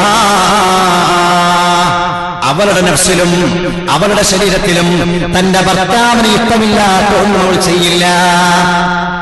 തന്റെ സ്വന്തം നഫ്സ് കൊണ്ട് ഭർത്താവിനെ വഞ്ചിക്കില്ല. ഭർത്താവ് ഇഷ്ടപ്പെടാത്തവർക്ക് അവള് വിളിക്കില്ല, സംസാരിക്കില്ല. തന്റെ വീട്ടിലേക്ക് ഭർത്താവിന് ഇല്ലാത്തവരെ അവൾ അനുവദിക്കുകയില്ല. അങ്ങനെ ഭർത്താവിനെ സ്വന്തം നഫ്സിലോ സമ്പത്തിലോ ഭർത്താവിന് അനുസരണക്കേട് കാണിക്കാത്ത, ഭർത്താവിനോട് എതിർ ചെയ്യാത്ത ഈ 3 ഗുണങ്ങളുള്ളവരാണ് ഖൈറുൻ നിസാ, നല്ല ഭാര്യമാർ, നല്ല സ്ത്രീകളെന്ന് ഹബീബായ മുഹമ്മദ് റസൂലുള്ളാഹി സല്ലല്ലാഹു അലൈഹി വസല്ലം. അതുകൊണ്ട് അത്തരത്തിലുള്ള ഗുണമുള്ളവരാകാൻ പ്രത്യേകിച്ച് നമ്മൾ ശ്രദ്ധിക്കേണ്ട വിഷയമാണ്. മതബോധമുള്ളവർ നോക്കണം, മതബോധത്തോടുകൂടെ ജീവിക്കാൻ ശ്രദ്ധിക്കണം. മാത്രമല്ല, നിക്കാഹിന്റെ ആദ്യ നാളുകൾ മുതൽ തന്നെ ശ്രദ്ധയോടെ അള്ളാഹു പൊരുത്തപ്പെടാത്ത കാര്യങ്ങളൊന്നും ചെയ്യാതെ ഹലാലായത് മാത്രം ചെയ്തുകൊണ്ട് നമ്മുടെ നിക്കാഹുമായി ബന്ധപ്പെട്ട ജീവിതവും അള്ളാഹു ഹലാലാക്കിയ പോലെ കഴിച്ചുകൂട്ടാൻ നമ്മൾ ശ്രദ്ധിക്കണം. ഹറാമുകൾ കഴിഞ്ഞുകൂടരുത്. മംഗലം മാമാങ്കമായി മാറുന്ന കാലമാണ്, അല്ലേ? മംഗലപ്പുരകളൊക്കെ ഇന്ന് വലിയ മാമാങ്കായിട്ട് മാറാണ്, വലിയ ഏർപ്പാടാക്കി മാറ്റാണ്. തന്റെ സാമ്പത്തിക ശേഷി മറ്റുള്ളവർക്ക് മുമ്പിൽ വിളിച്ചറിയിക്കുന്ന ഏർപ്പാടാക്കി മംഗലപ്പുര മാറ്റാണ്. ഞാൻ വലിയ പൈസക്കാരനാണ് എന്ന് എന്റെ വീട്ടിൽ വിളമ്പുന്ന വിഭവങ്ങൾ നോക്കിയിട്ട് വിലയിരുത്തട്ടെ എന്ന് ചിന്തിക്കുന്ന ഒരു കാലത്ത് നാം ജീവിക്കുന്നു. പറ്റില്ല. ولا تبذر إن المبذرين كانوا إخوان الشياطين. ഒരു വിഷയത്തിലും നമ്മൾ അമിതമാക്കാൻ പാടില്ല, അമിതവ്യയം ചെയ്യാൻ പാടില്ല. അമിതമാക്കുന്നവർ പിശാചിന്റെ സഹോദരങ്ങളാണ്, പിശാചിന്റെ അനുജന്മാരാണ് എന്ന് വിശുദ്ധ ഖുർആൻ. അങ്ങനെയാണ് തന്റെ സാമ്പത്തിക ശേഷി വിളിച്ചോതുന്ന ജനങ്ങളെ അറിയിക്കുന്ന ഒരു സ്ഥലമായി നിക്കാഹിന്റെ വേളകൾ, നിക്കാഹുമായി ബന്ധപ്പെട്ട വിവാഹ മാമാങ്കങ്ങൾ മാറ്റുന്ന അവസ്ഥ ഏറ്റവും അഭിശപ്തമാണ്, ഏറ്റവും മോശമാണ് എന്ന് സന്ദർഭോചിതമായി സൂചിപ്പിക്കുകയാണ്. മാത്രമല്ല, ആ വിവാഹവുമായി ബന്ധപ്പെട്ടുകൊണ്ട് എന്തൊക്കെ ഏർപ്പാടുകളാണ് നമ്മുടെ നാട്ടിൽ നടക്കുന്നത് അല്ലെ?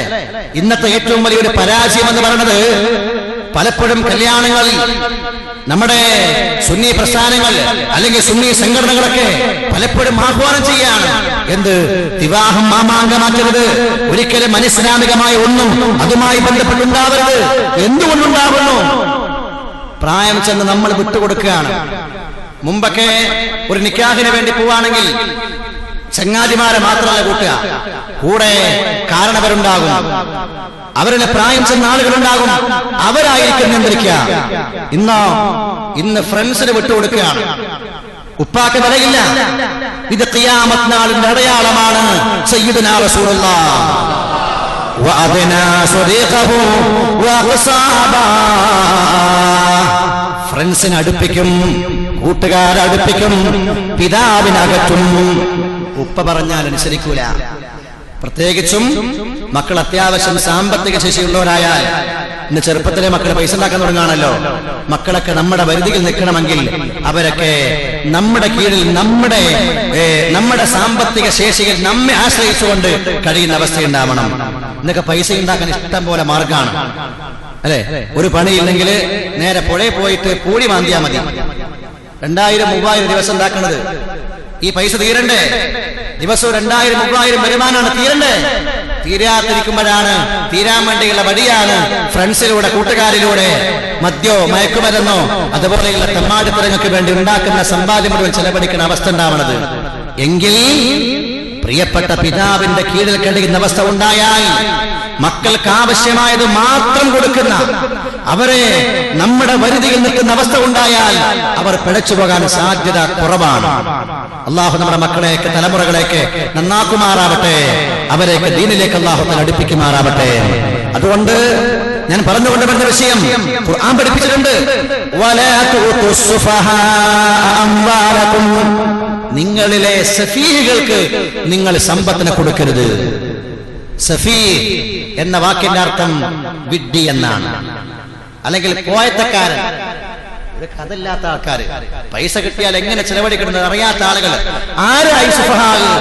ഖുർആന്റെ വ്യാഖ്യാതാക്കൾ പറയുന്നുണ്ട്, അത് സ്ത്രീകളും അതുപോലെ തന്നെ കുട്ടികളുമാണ് എന്ന് മഹാന്മാർ മുഫസ്സിറുകൾ വിശദീകരിക്കുന്നുണ്ട്. ഇവരുടെ കയ്യിൽ പൈസ കിട്ടിയാൽ കുരങ്ങിന്റെ കയ്യിൽ പൂമാല കിട്ടിയ പോലെ ഉണ്ടാവും. പലപ്പോഴും എന്തിനു വേണ്ടി ചെലവഴിക്കണം, എന്ത് വാങ്ങണം, എന്ത് ചെയ്യണമെന്നറിയാതെ വേണ്ടാത്തവരുടെ വരും വാങ്ങിക്കൂട്ടുന്ന ചെലവഴിക്കുന്ന അവസ്ഥ ഉണ്ടാകും. അതുകൊണ്ട്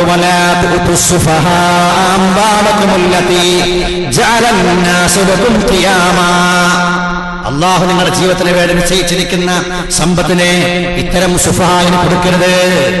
ആവശ്യമുള്ള നമ്മൾ ചെയ്തു കൊടുക്കുക. മുമ്പൊക്കെ എങ്ങനെയായിരുന്നല്ലോ, മക്കൾക്ക് എന്ത് ആവശ്യമുണ്ടോ ഉപ്പയും ഉമ്മയും ചെയ്തു കൊടുക്കും, ഉപ്പ ചെയ്തു കൊടുക്കും. ആ ഉപ്പയുടെ കീഴിൽ മക്കൾ കഴിയുന്ന അവസ്ഥ ഉണ്ടാകുമ്പോൾ സ്വാഭാവികമായി നമ്മുടെ മക്കളൊക്കെ നല്ലവരായി വളരും. എന്നാൽ ഇന്നങ്ങനെയല്ല. ജീവിത പശ്ചാത്തലങ്ങൾ മാറി, ഗൾഫിലൊക്കെ പോയിട്ട് മക്കൾ പൈസ ഉണ്ടാക്കി വരികയാണ്. അങ്ങനെ ബാപ്പയുടെ അവസാന മോനാണ്, മംഗൾ നടക്കാൻ പോവുകയാണ്. മംഗളത്തിന് വേണ്ടി നിയമങ്ങൾ അനുസരിച്ച് നിയമപരമായി, വളരെ കൃത്യമായി നിയമപരമായി വിവാഹം നടക്കണമെന്ന് ഉപ്പ നിർബന്ധിക്കുന്നു. ഉപ്പാക്ക് വളരെ കൃത്യമായ നിർബന്ധമുണ്ട്, കൃത്യമായി ദീനീപരമായി തന്നെ മംഗൾ നടക്കണം. പക്ഷേ ഈ കല്യാണം കഴിക്കാൻ പോകുന്ന ഉപ്പയുടെ ചെറിയ മോൻ അവന്റെ ഫ്രണ്ട്സിനോട് പറയുന്നു, പ്രിയപ്പെട്ടവനെ, നിന്റെ വീട്ടിൽ അവസാന മംഗലമല്ലേ, നിന്റെ ഒരു ആഗ്രഹമല്ലേ, ജീവിതത്തിൽ ആകെ ഒരു തവണയല്ലേ, അതുകൊണ്ട് അടിച്ചു പൊളിക്കണം, ഒന്ന് ഉഷാറാക്കണം. എങ്ങനെ ഉഷാറാക്കണം? ചങ്ങാതിമാരെ പറയും, തലേനാള് ഒരു പാട്ട് കച്ചേരിയാകാം, നീ ഏൽപ്പിക്കേണ്ട ഞാൻ ഏൽപ്പിക്കാം. കോഴിക്കോട് ഓർക്കസ്ട്രയുണ്ട്, കൊച്ചിയിൽ ഒരു ഓർക്കസ്ട്രയുണ്ട്, അവർ ഞാൻ ഏൽപ്പിക്കുകയാണ്. അങ്ങനെ തലേനാള് കല്യാണത്തിന്റെ തലേ ദിവസം വളരെ മോശമായ, ഇസ്ലാമിനോട് നിരക്കാത്ത രീതിയിൽ ആണും പെണ്ണും മിക്സായി മോശമായ സംഗീത ദിശ നടക്കുകയാണ്, പാട്ട് നടക്കുകയാണ്. പള്ളിയിലെ ഖതീബ് വിളിക്കും, ഒരുപക്ഷേ ഉപ്പയോട് ചോദിക്കും, നിങ്ങൾ കമ്മിറ്റി മെമ്പറല്ലേ, നിങ്ങളുടെ വീട്ടിൽ തന്നെ ഇങ്ങനെ ആയാലോ, എന്ത് ചെയ്യും? അപ്പൊ കുപ്പ കൈമരത്തും, പ്രിയപ്പെട്ട ഉസ്താദേ ഞാൻ എന്ത് പറയാൻ, എനിക്കൊരു റോള് മതിലില്ല, എനിക്കൊന്നും ചെയ്യാനാകില്ല. എന്റെ മോന്റെ അവസാനത്തെ മോന്റെ മംഗലമാണ്, അവനൊരു ആഗ്രഹമാണ്, അവന്റെയും ആഗ്രഹമല്ല, അവന്റെ കൂട്ടുകാരനോട് പറഞ്ഞതാണ് മംഗലമെന്ന് ഉഷാറാക്കണം എന്ന്. അങ്ങനെ അവർ കഴിക്കുകയാണ്. എനിക്കൊരു 5 പൈസയുടെ മുടക്കില്ല, എല്ലാം അവരാണ് ചെലവഴിക്കുന്നത്, അതുകൊണ്ട് എന്നെ കൊണ്ട് കഴിയില്ല, എനിക്ക് റോളുമില്ല എന്ന് പിതാവ് പറയുമ്പോൾ ഒരുപക്ഷെ പിതാവ് എതിർത്താൽ തന്നെ, ഉപ്പ നിങ്ങൾ മിണ്ടാതിരുന്നോ, എങ്ങനെ കഴിക്കും നിങ്ങൾക്കറിയാം എന്ന് പറഞ്ഞുകൊണ്ട് പിതാവിന്റെ നാക്ക് അടക്കുന്ന അവസ്ഥയാണെങ്കിൽ, അതേ റസൂൽ പറഞ്ഞു, ഖിയാമത്ത് നാളിന് മുമ്പ് ലോകത്ത് ഓരോ വർഷവും ഭൂമി കുലുക്കമുണ്ടാകും, സനവാത്ത് സലാസിലുണ്ടാകും, കുലുക്കത്തിന്റെ വർഷങ്ങളുണ്ടാകും, എല്ലാ വർഷവും കുലുങ്ങും. റസൂൽ പറയാണ്, 92 മുതൽ പരിശോധിച്ചാൽ കുലുങ്ങാത്ത ഒരൊറ്റ വർഷവും 2015 വരെ കഴിഞ്ഞിട്ടില്ല. 992 മുതൽ 93-ലും 94-ലും 95-ലും അങ്ങനെ ഓരോ വർഷവും കുടുങ്ങിയിട്ടുണ്ട്. 2015-ലും കുടുങ്ങിയിട്ടുണ്ട്. എത്ര ആളുകളാ മരിച്ചത്? അതേ റസൂൽ പറയുകയാണ്, 15 അടയാളങ്ങൾ എണ്ണി പറഞ്ഞിട്ട് പറയുകയാണ്, ഈ അടയാളങ്ങളൊക്കെ ആയാൽ സനവാത്ത് സലാസിലാണ്, പിന്നെ കുലുക്കത്തിന്റെ വർഷങ്ങളാണ്. എല്ലാ വർഷവും ഇങ്ങനെ ഭൂമി കുലുങ്ങിക്കൊണ്ടേയിരിക്കും. ആ കുലുക്കത്തിന്റെ അവസാന കുലുക്കമായിരിക്കുമെന്നും മുഹമ്മദ് മുസ്തഫ. ഈ കുലുക്കം തീരാൻ പിന്നെ എന്നാ? ഒന്നിച്ചു കുലുങ്ങണം. യാ അയ്യുഹന്നാസ്, ജനങ്ങളെ നിങ്ങൾ ഖിയാമത്തിന്റെ അവസ്ഥയെ പേടിക്കണം. ഇന്ന സൽസലത്തസ്സാഅതി ശൈഉൻ അദീം, ഖിയാമത്തിന്റെ പ്രകമ്പനം അതിശക്തമാണ്, ഭീകരമാണ്, ചിന്തിക്കാൻ കഴിയില്ല. ഇന്ന സൽസലത്തസ്സാഅതി ശൈഉൻ അദീം, ഖിയാമത്തിന്റെ പ്രകമ്പനം അതിശക്തം തന്നെയാണ്. അതിന്റെ ഒരു സാമ്പിൾ മനസ്സിലാക്കാൻ അല്ലാഹു പറയാണ്, യൗമ തറൗനഹാ തദ്ഹലു കുല്ലു മുർദിയത്തിൻ അമ്മാ അർളഅത് വതറു കുല്ലു ദാതി ഹംലിൻ ഹംലഹാ വതറ الناس സുകാറാ വമാ ഹും ബിസുകാറാ വലാകിന്ന അദാബല്ലാഹി ശദീദ്. ആകാശവും ഭൂമിയും ഒക്കെ ഒന്നിച്ചു കുടുങ്ങുമ്പോ ആകാശം പിടിഞ്ഞു വീടുകയാണ്, ഭൂമി ഇങ്ങനെ പിളർന്നു പോവുകയാണ്. ആകാശഭൂമികൾ മുഴുവനും ഒന്നടങ്കം തിമിർത്ത് അങ്ങാടുമ്പോൾ, പൊളിഞ്ഞു പോകുമ്പോൾ, യൗമ തറൗനഹാ, ഈ ഭീകരമായ കുലുക്കം കാണുമ്പോൾ, തദ്ഹലു കുല്ലു മുർദിയത്തിൻ അമ്മാ അർളഅത്, മുല കൊടുക്കുന്ന ഉമ്മ മുല കൊടുക്കപ്പെടുന്ന കുഞ്ഞിന്റെ കാര്യം മറന്നു പോകും. ഉമ്മ എത്ര ശ്രദ്ധയോടെ കുഞ്ഞിന് മുല കൊടുക്കുന്നത്. കുഞ്ഞിന്റെ കാലുഭാഗത്തും തലയുടെ ഭാഗത്തും കുഞ്ഞ് വീണു പോകാത്ത രീതിയിൽ മാറിനോട് ചേർത്ത് പിടിച്ചുകൊണ്ട് വളരെ ശ്രദ്ധയോടെ പ്രിയപ്പെട്ട മാതാവ് മക്കൾക്ക് മുല കൊടുക്കുന്നുവെങ്കിൽ, ഖിയാമത്തിന്റെ ഈ ആരവം നടക്കുമ്പോൾ, ഭൂമി കുലുങ്ങുമ്പോൾ, മനുഷ്യൻ പേടിച്ചിട്ട് മുല കൊടുക്കുന്ന ഉമ്മ പോലും കയ്യിലിരിക്കുന്ന കുഞ്ഞിന്റെ കാര്യം മറന്നു പോകും, കുഞ്ഞ് വീണു പോകും. ഗർഭിണികൾ, മാസം തികയാത്തവരുമല്ലാത്തവരുമൊക്കെയായ ഗർഭിണികൾ ഖിയാമത്തിന്റെ അവസ്ഥ കാണുമ്പോൾ പ്രസവിച്ചു പോകും. ഇത്രയും വലിയ പേടിയായിരിക്കും. ജനങ്ങളൊക്കെ അന്തം വിട്ട് ലക്കും ലഗാനമില്ലാതെ ഓടി നടക്കുന്നുണ്ടാകും. അവർ മസ്തായി പോയതല്ല, മദ്യപിച്ചുകൊണ്ട് മസ്തായി പോയതല്ല, ഈ ഭീകര താണ്ഡവം കണ്ടപ്പോൾ പേടിച്ചു പോയതാണ്. വലാകിന്ന അദാബല്ലാഹി ശദീദ്, അല്ലാഹുവിന്റെ ശിക്ഷ, പടച്ചവന്റെ അദാബ് ശക്തം തന്നെ, കഠിനമായ ശിക്ഷ തന്നെയായിരിക്കും എന്ന് വിശുദ്ധ ഖുർആൻ. ഈ ഖിയാമത്തിന്റെ ആരംഭത്തെക്കുറിച്ച് വിശുദ്ധ ഖുർആൻ പറയുന്നുണ്ട്. അതിന്റെ അടയാളമായിട്ട് അതായിരിക്കും അവസാന കുലുക്കം. ഈ സനവാത്തു സലാസിൽ ഇങ്ങനെ വന്ന് കൊല്ലും കുലുങ്ങിയിട്ട് അവസാന കുലുക്കത്തോടുകൂടി ലോകം അവസാനിക്കും. ഹബീബായ മുഹമ്മദ് മുസ്തഫ അതിലെ ഒരു അടയാളമാണ് കൂട്ടുകാരടുപ്പിക്കും, ഉപ്പയകറ്റും. ഉപ്പ പറഞ്ഞാൽ പ്രശ്നമല്ല, കൂട്ടുകാരെന്ത് പറഞ്ഞോ അവരെന്ത് പറയുന്നവോ അതിന് വില കൊടുക്കും. കൂട്ടുകാരടുപ്പിക്കുന്ന ഫ്രണ്ട്സിനെ അടുപ്പിക്കുന്ന അവസ്ഥ അത് ലോകാവസാനത്തിന്റെ അടയാളമാണ് എന്ന് സയ്യിദുനാ റസൂലുള്ളാഹ്. അങ്ങനെ ഫ്രണ്ട്സിന് വിട്ടുകൊടുക്കുകയാണ്, അവർക്കിങ്ങനെ വിട്ടുകൊടുക്കുകയാണ്. അത് കഴിഞ്ഞ് പ്രിയപ്പെട്ട വരൻ നിക്കാഹ് കഴിഞ്ഞിട്ട് വധുവിന്റെ വീട്ടിൽ കയറി ചെല്ലുക, അല്ലെങ്കിൽ വരന്റെ വീട്ടിൽ കയറി ചെല്ലുകയാണ് ഫ്രണ്ട്സിനോടൊപ്പം. എന്താ പാട്ടും കൂത്തും കുലുമാലും അല്ലേ, എല്ലാം അവഹേളിക്കുന്ന രീതിയിലെ ശബ്ദകോലാഹലങ്ങളാ. അല്ലെങ്കിൽ നിക്കാഹിന് വേണ്ടി എല്ലാവരും പള്ളിയിൽ കാത്തിരിക്കുക. ആ കാത്തിരിക്കുന്ന സമയത്ത് പുതിയാപ്പള്ളിയും കൊണ്ട് ചങ്ങായിമാര് വേറൊരു കറക്കം. കുമ്പള പള്ളിയിലേക്ക് വരുന്ന സമയത്ത് ഓനെയും കൊണ്ട് ഉപ്പളയിലേക്ക് പോകും. പള്ളിയെ ഉസ്താദും നാട്ടുകാരെല്ലാവരും നിക്കാഹിന് വേണ്ടി കാത്തിരിക്കുമ്പോ പുതിയാപ്പള്ളിനെ കാണാനില്ല. അല്ല, വീട്ടിൽ നിന്ന് ഇറങ്ങിയല്ലോ, ഇറങ്ങി ശരി തന്നെ, എവിടെ കാണാനില്ല. അരമണിക്കൂർ കാത്തിരിക്കുകയാണ്. ഒരുപക്ഷെ തിരക്കുള്ള ആളുകൾ, പ്രായമുള്ള ആളുകൾ, പല ആളുകൾ നിക്കാഹിന് വേണ്ടി വന്നവരുണ്ടാകും.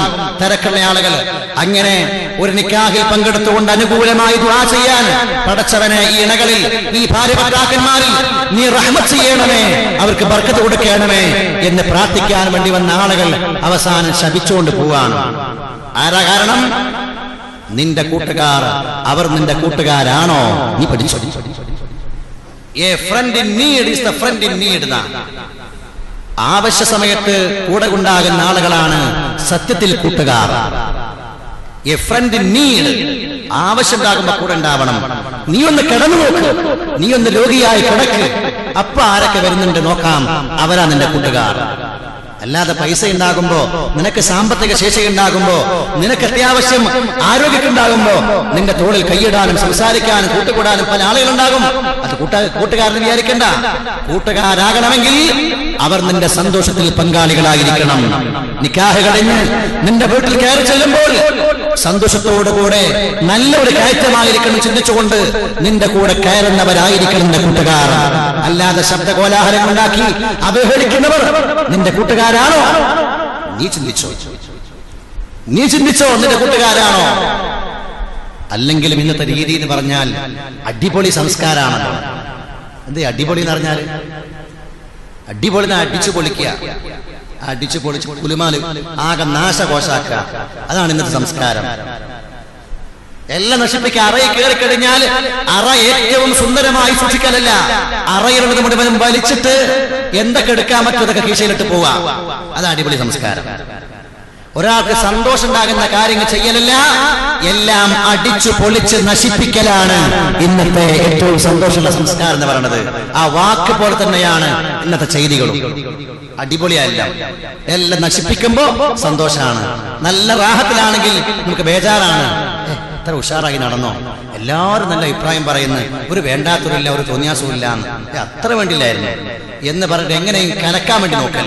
നഊദു ബില്ലാഹ്, അല്ലാഹു കാത്തുരക്ഷിക്കുമാറാവട്ടെ. അതിനൊക്കെ നമ്മൾ പ്രായം ചെന്ന് നമ്മൾ അതിന്റെ മുൻപന്തിയിൽ നിൽക്കുന്ന അവസ്ഥ ഉണ്ടാവണം. നമ്മൾ സ്വന്തം കാലിൽ നിൽക്കാൻ കഴിയുന്ന, കുടുംബത്തെ നിയന്ത്രിക്കാൻ കഴിയുന്ന അവസ്ഥയിൽ ഉണ്ടായാൽ ഇൻഷാ അല്ലാഹ് ഈ കാര്യങ്ങളൊക്കെ വേണ്ടാത്തരങ്ങൾക്ക് ഒരു പരിധി വരെ ഇല്ലാതെയാക്കാനും അങ്ങനെ സന്തോഷകരമായി നിക്കാഹോടുകൂടെ ഒരു ജീവിതത്തിൽ പ്രവേശിക്കാനും, അങ്ങനെ പ്രവേശിച്ചു കഴിഞ്ഞാൽ ആ ജീവിതത്തിലുണ്ടാകുന്ന ബന്ധം അല്ലാഹു പൊരുത്തപ്പെട്ട ബന്ധമാക്കി മാറ്റാനും കഴിയും. അതിന് മുഹമ്മദ് റസൂലുള്ളാഹി സ്വല്ലല്ലാഹു അലൈഹി വസല്ലം ആണുങ്ങളോട് ഏറ്റവും വലിയ കടപ്പാടാണ്, ഏറ്റവും വലിയൊരു ബന്ധമായിട്ടാണ് ഈ നിക്കാഹിനെ പഠിപ്പിച്ചിട്ടുള്ളത്. അങ്ങനെ ആ ബന്ധത്തിൽ ഒരു നല്ലൊരു കുഞ്ഞുണ്ടായാൽ ആ കുഞ്ഞ് സമുദായത്തിനും കുടുംബത്തിനും ഉപകാരപ്പെടുന്ന മക്കളായിരിക്കും. അല്ലാഹു നമ്മുടെ മക്കളെയൊക്കെ നന്നാക്കുമാറാകട്ടെ.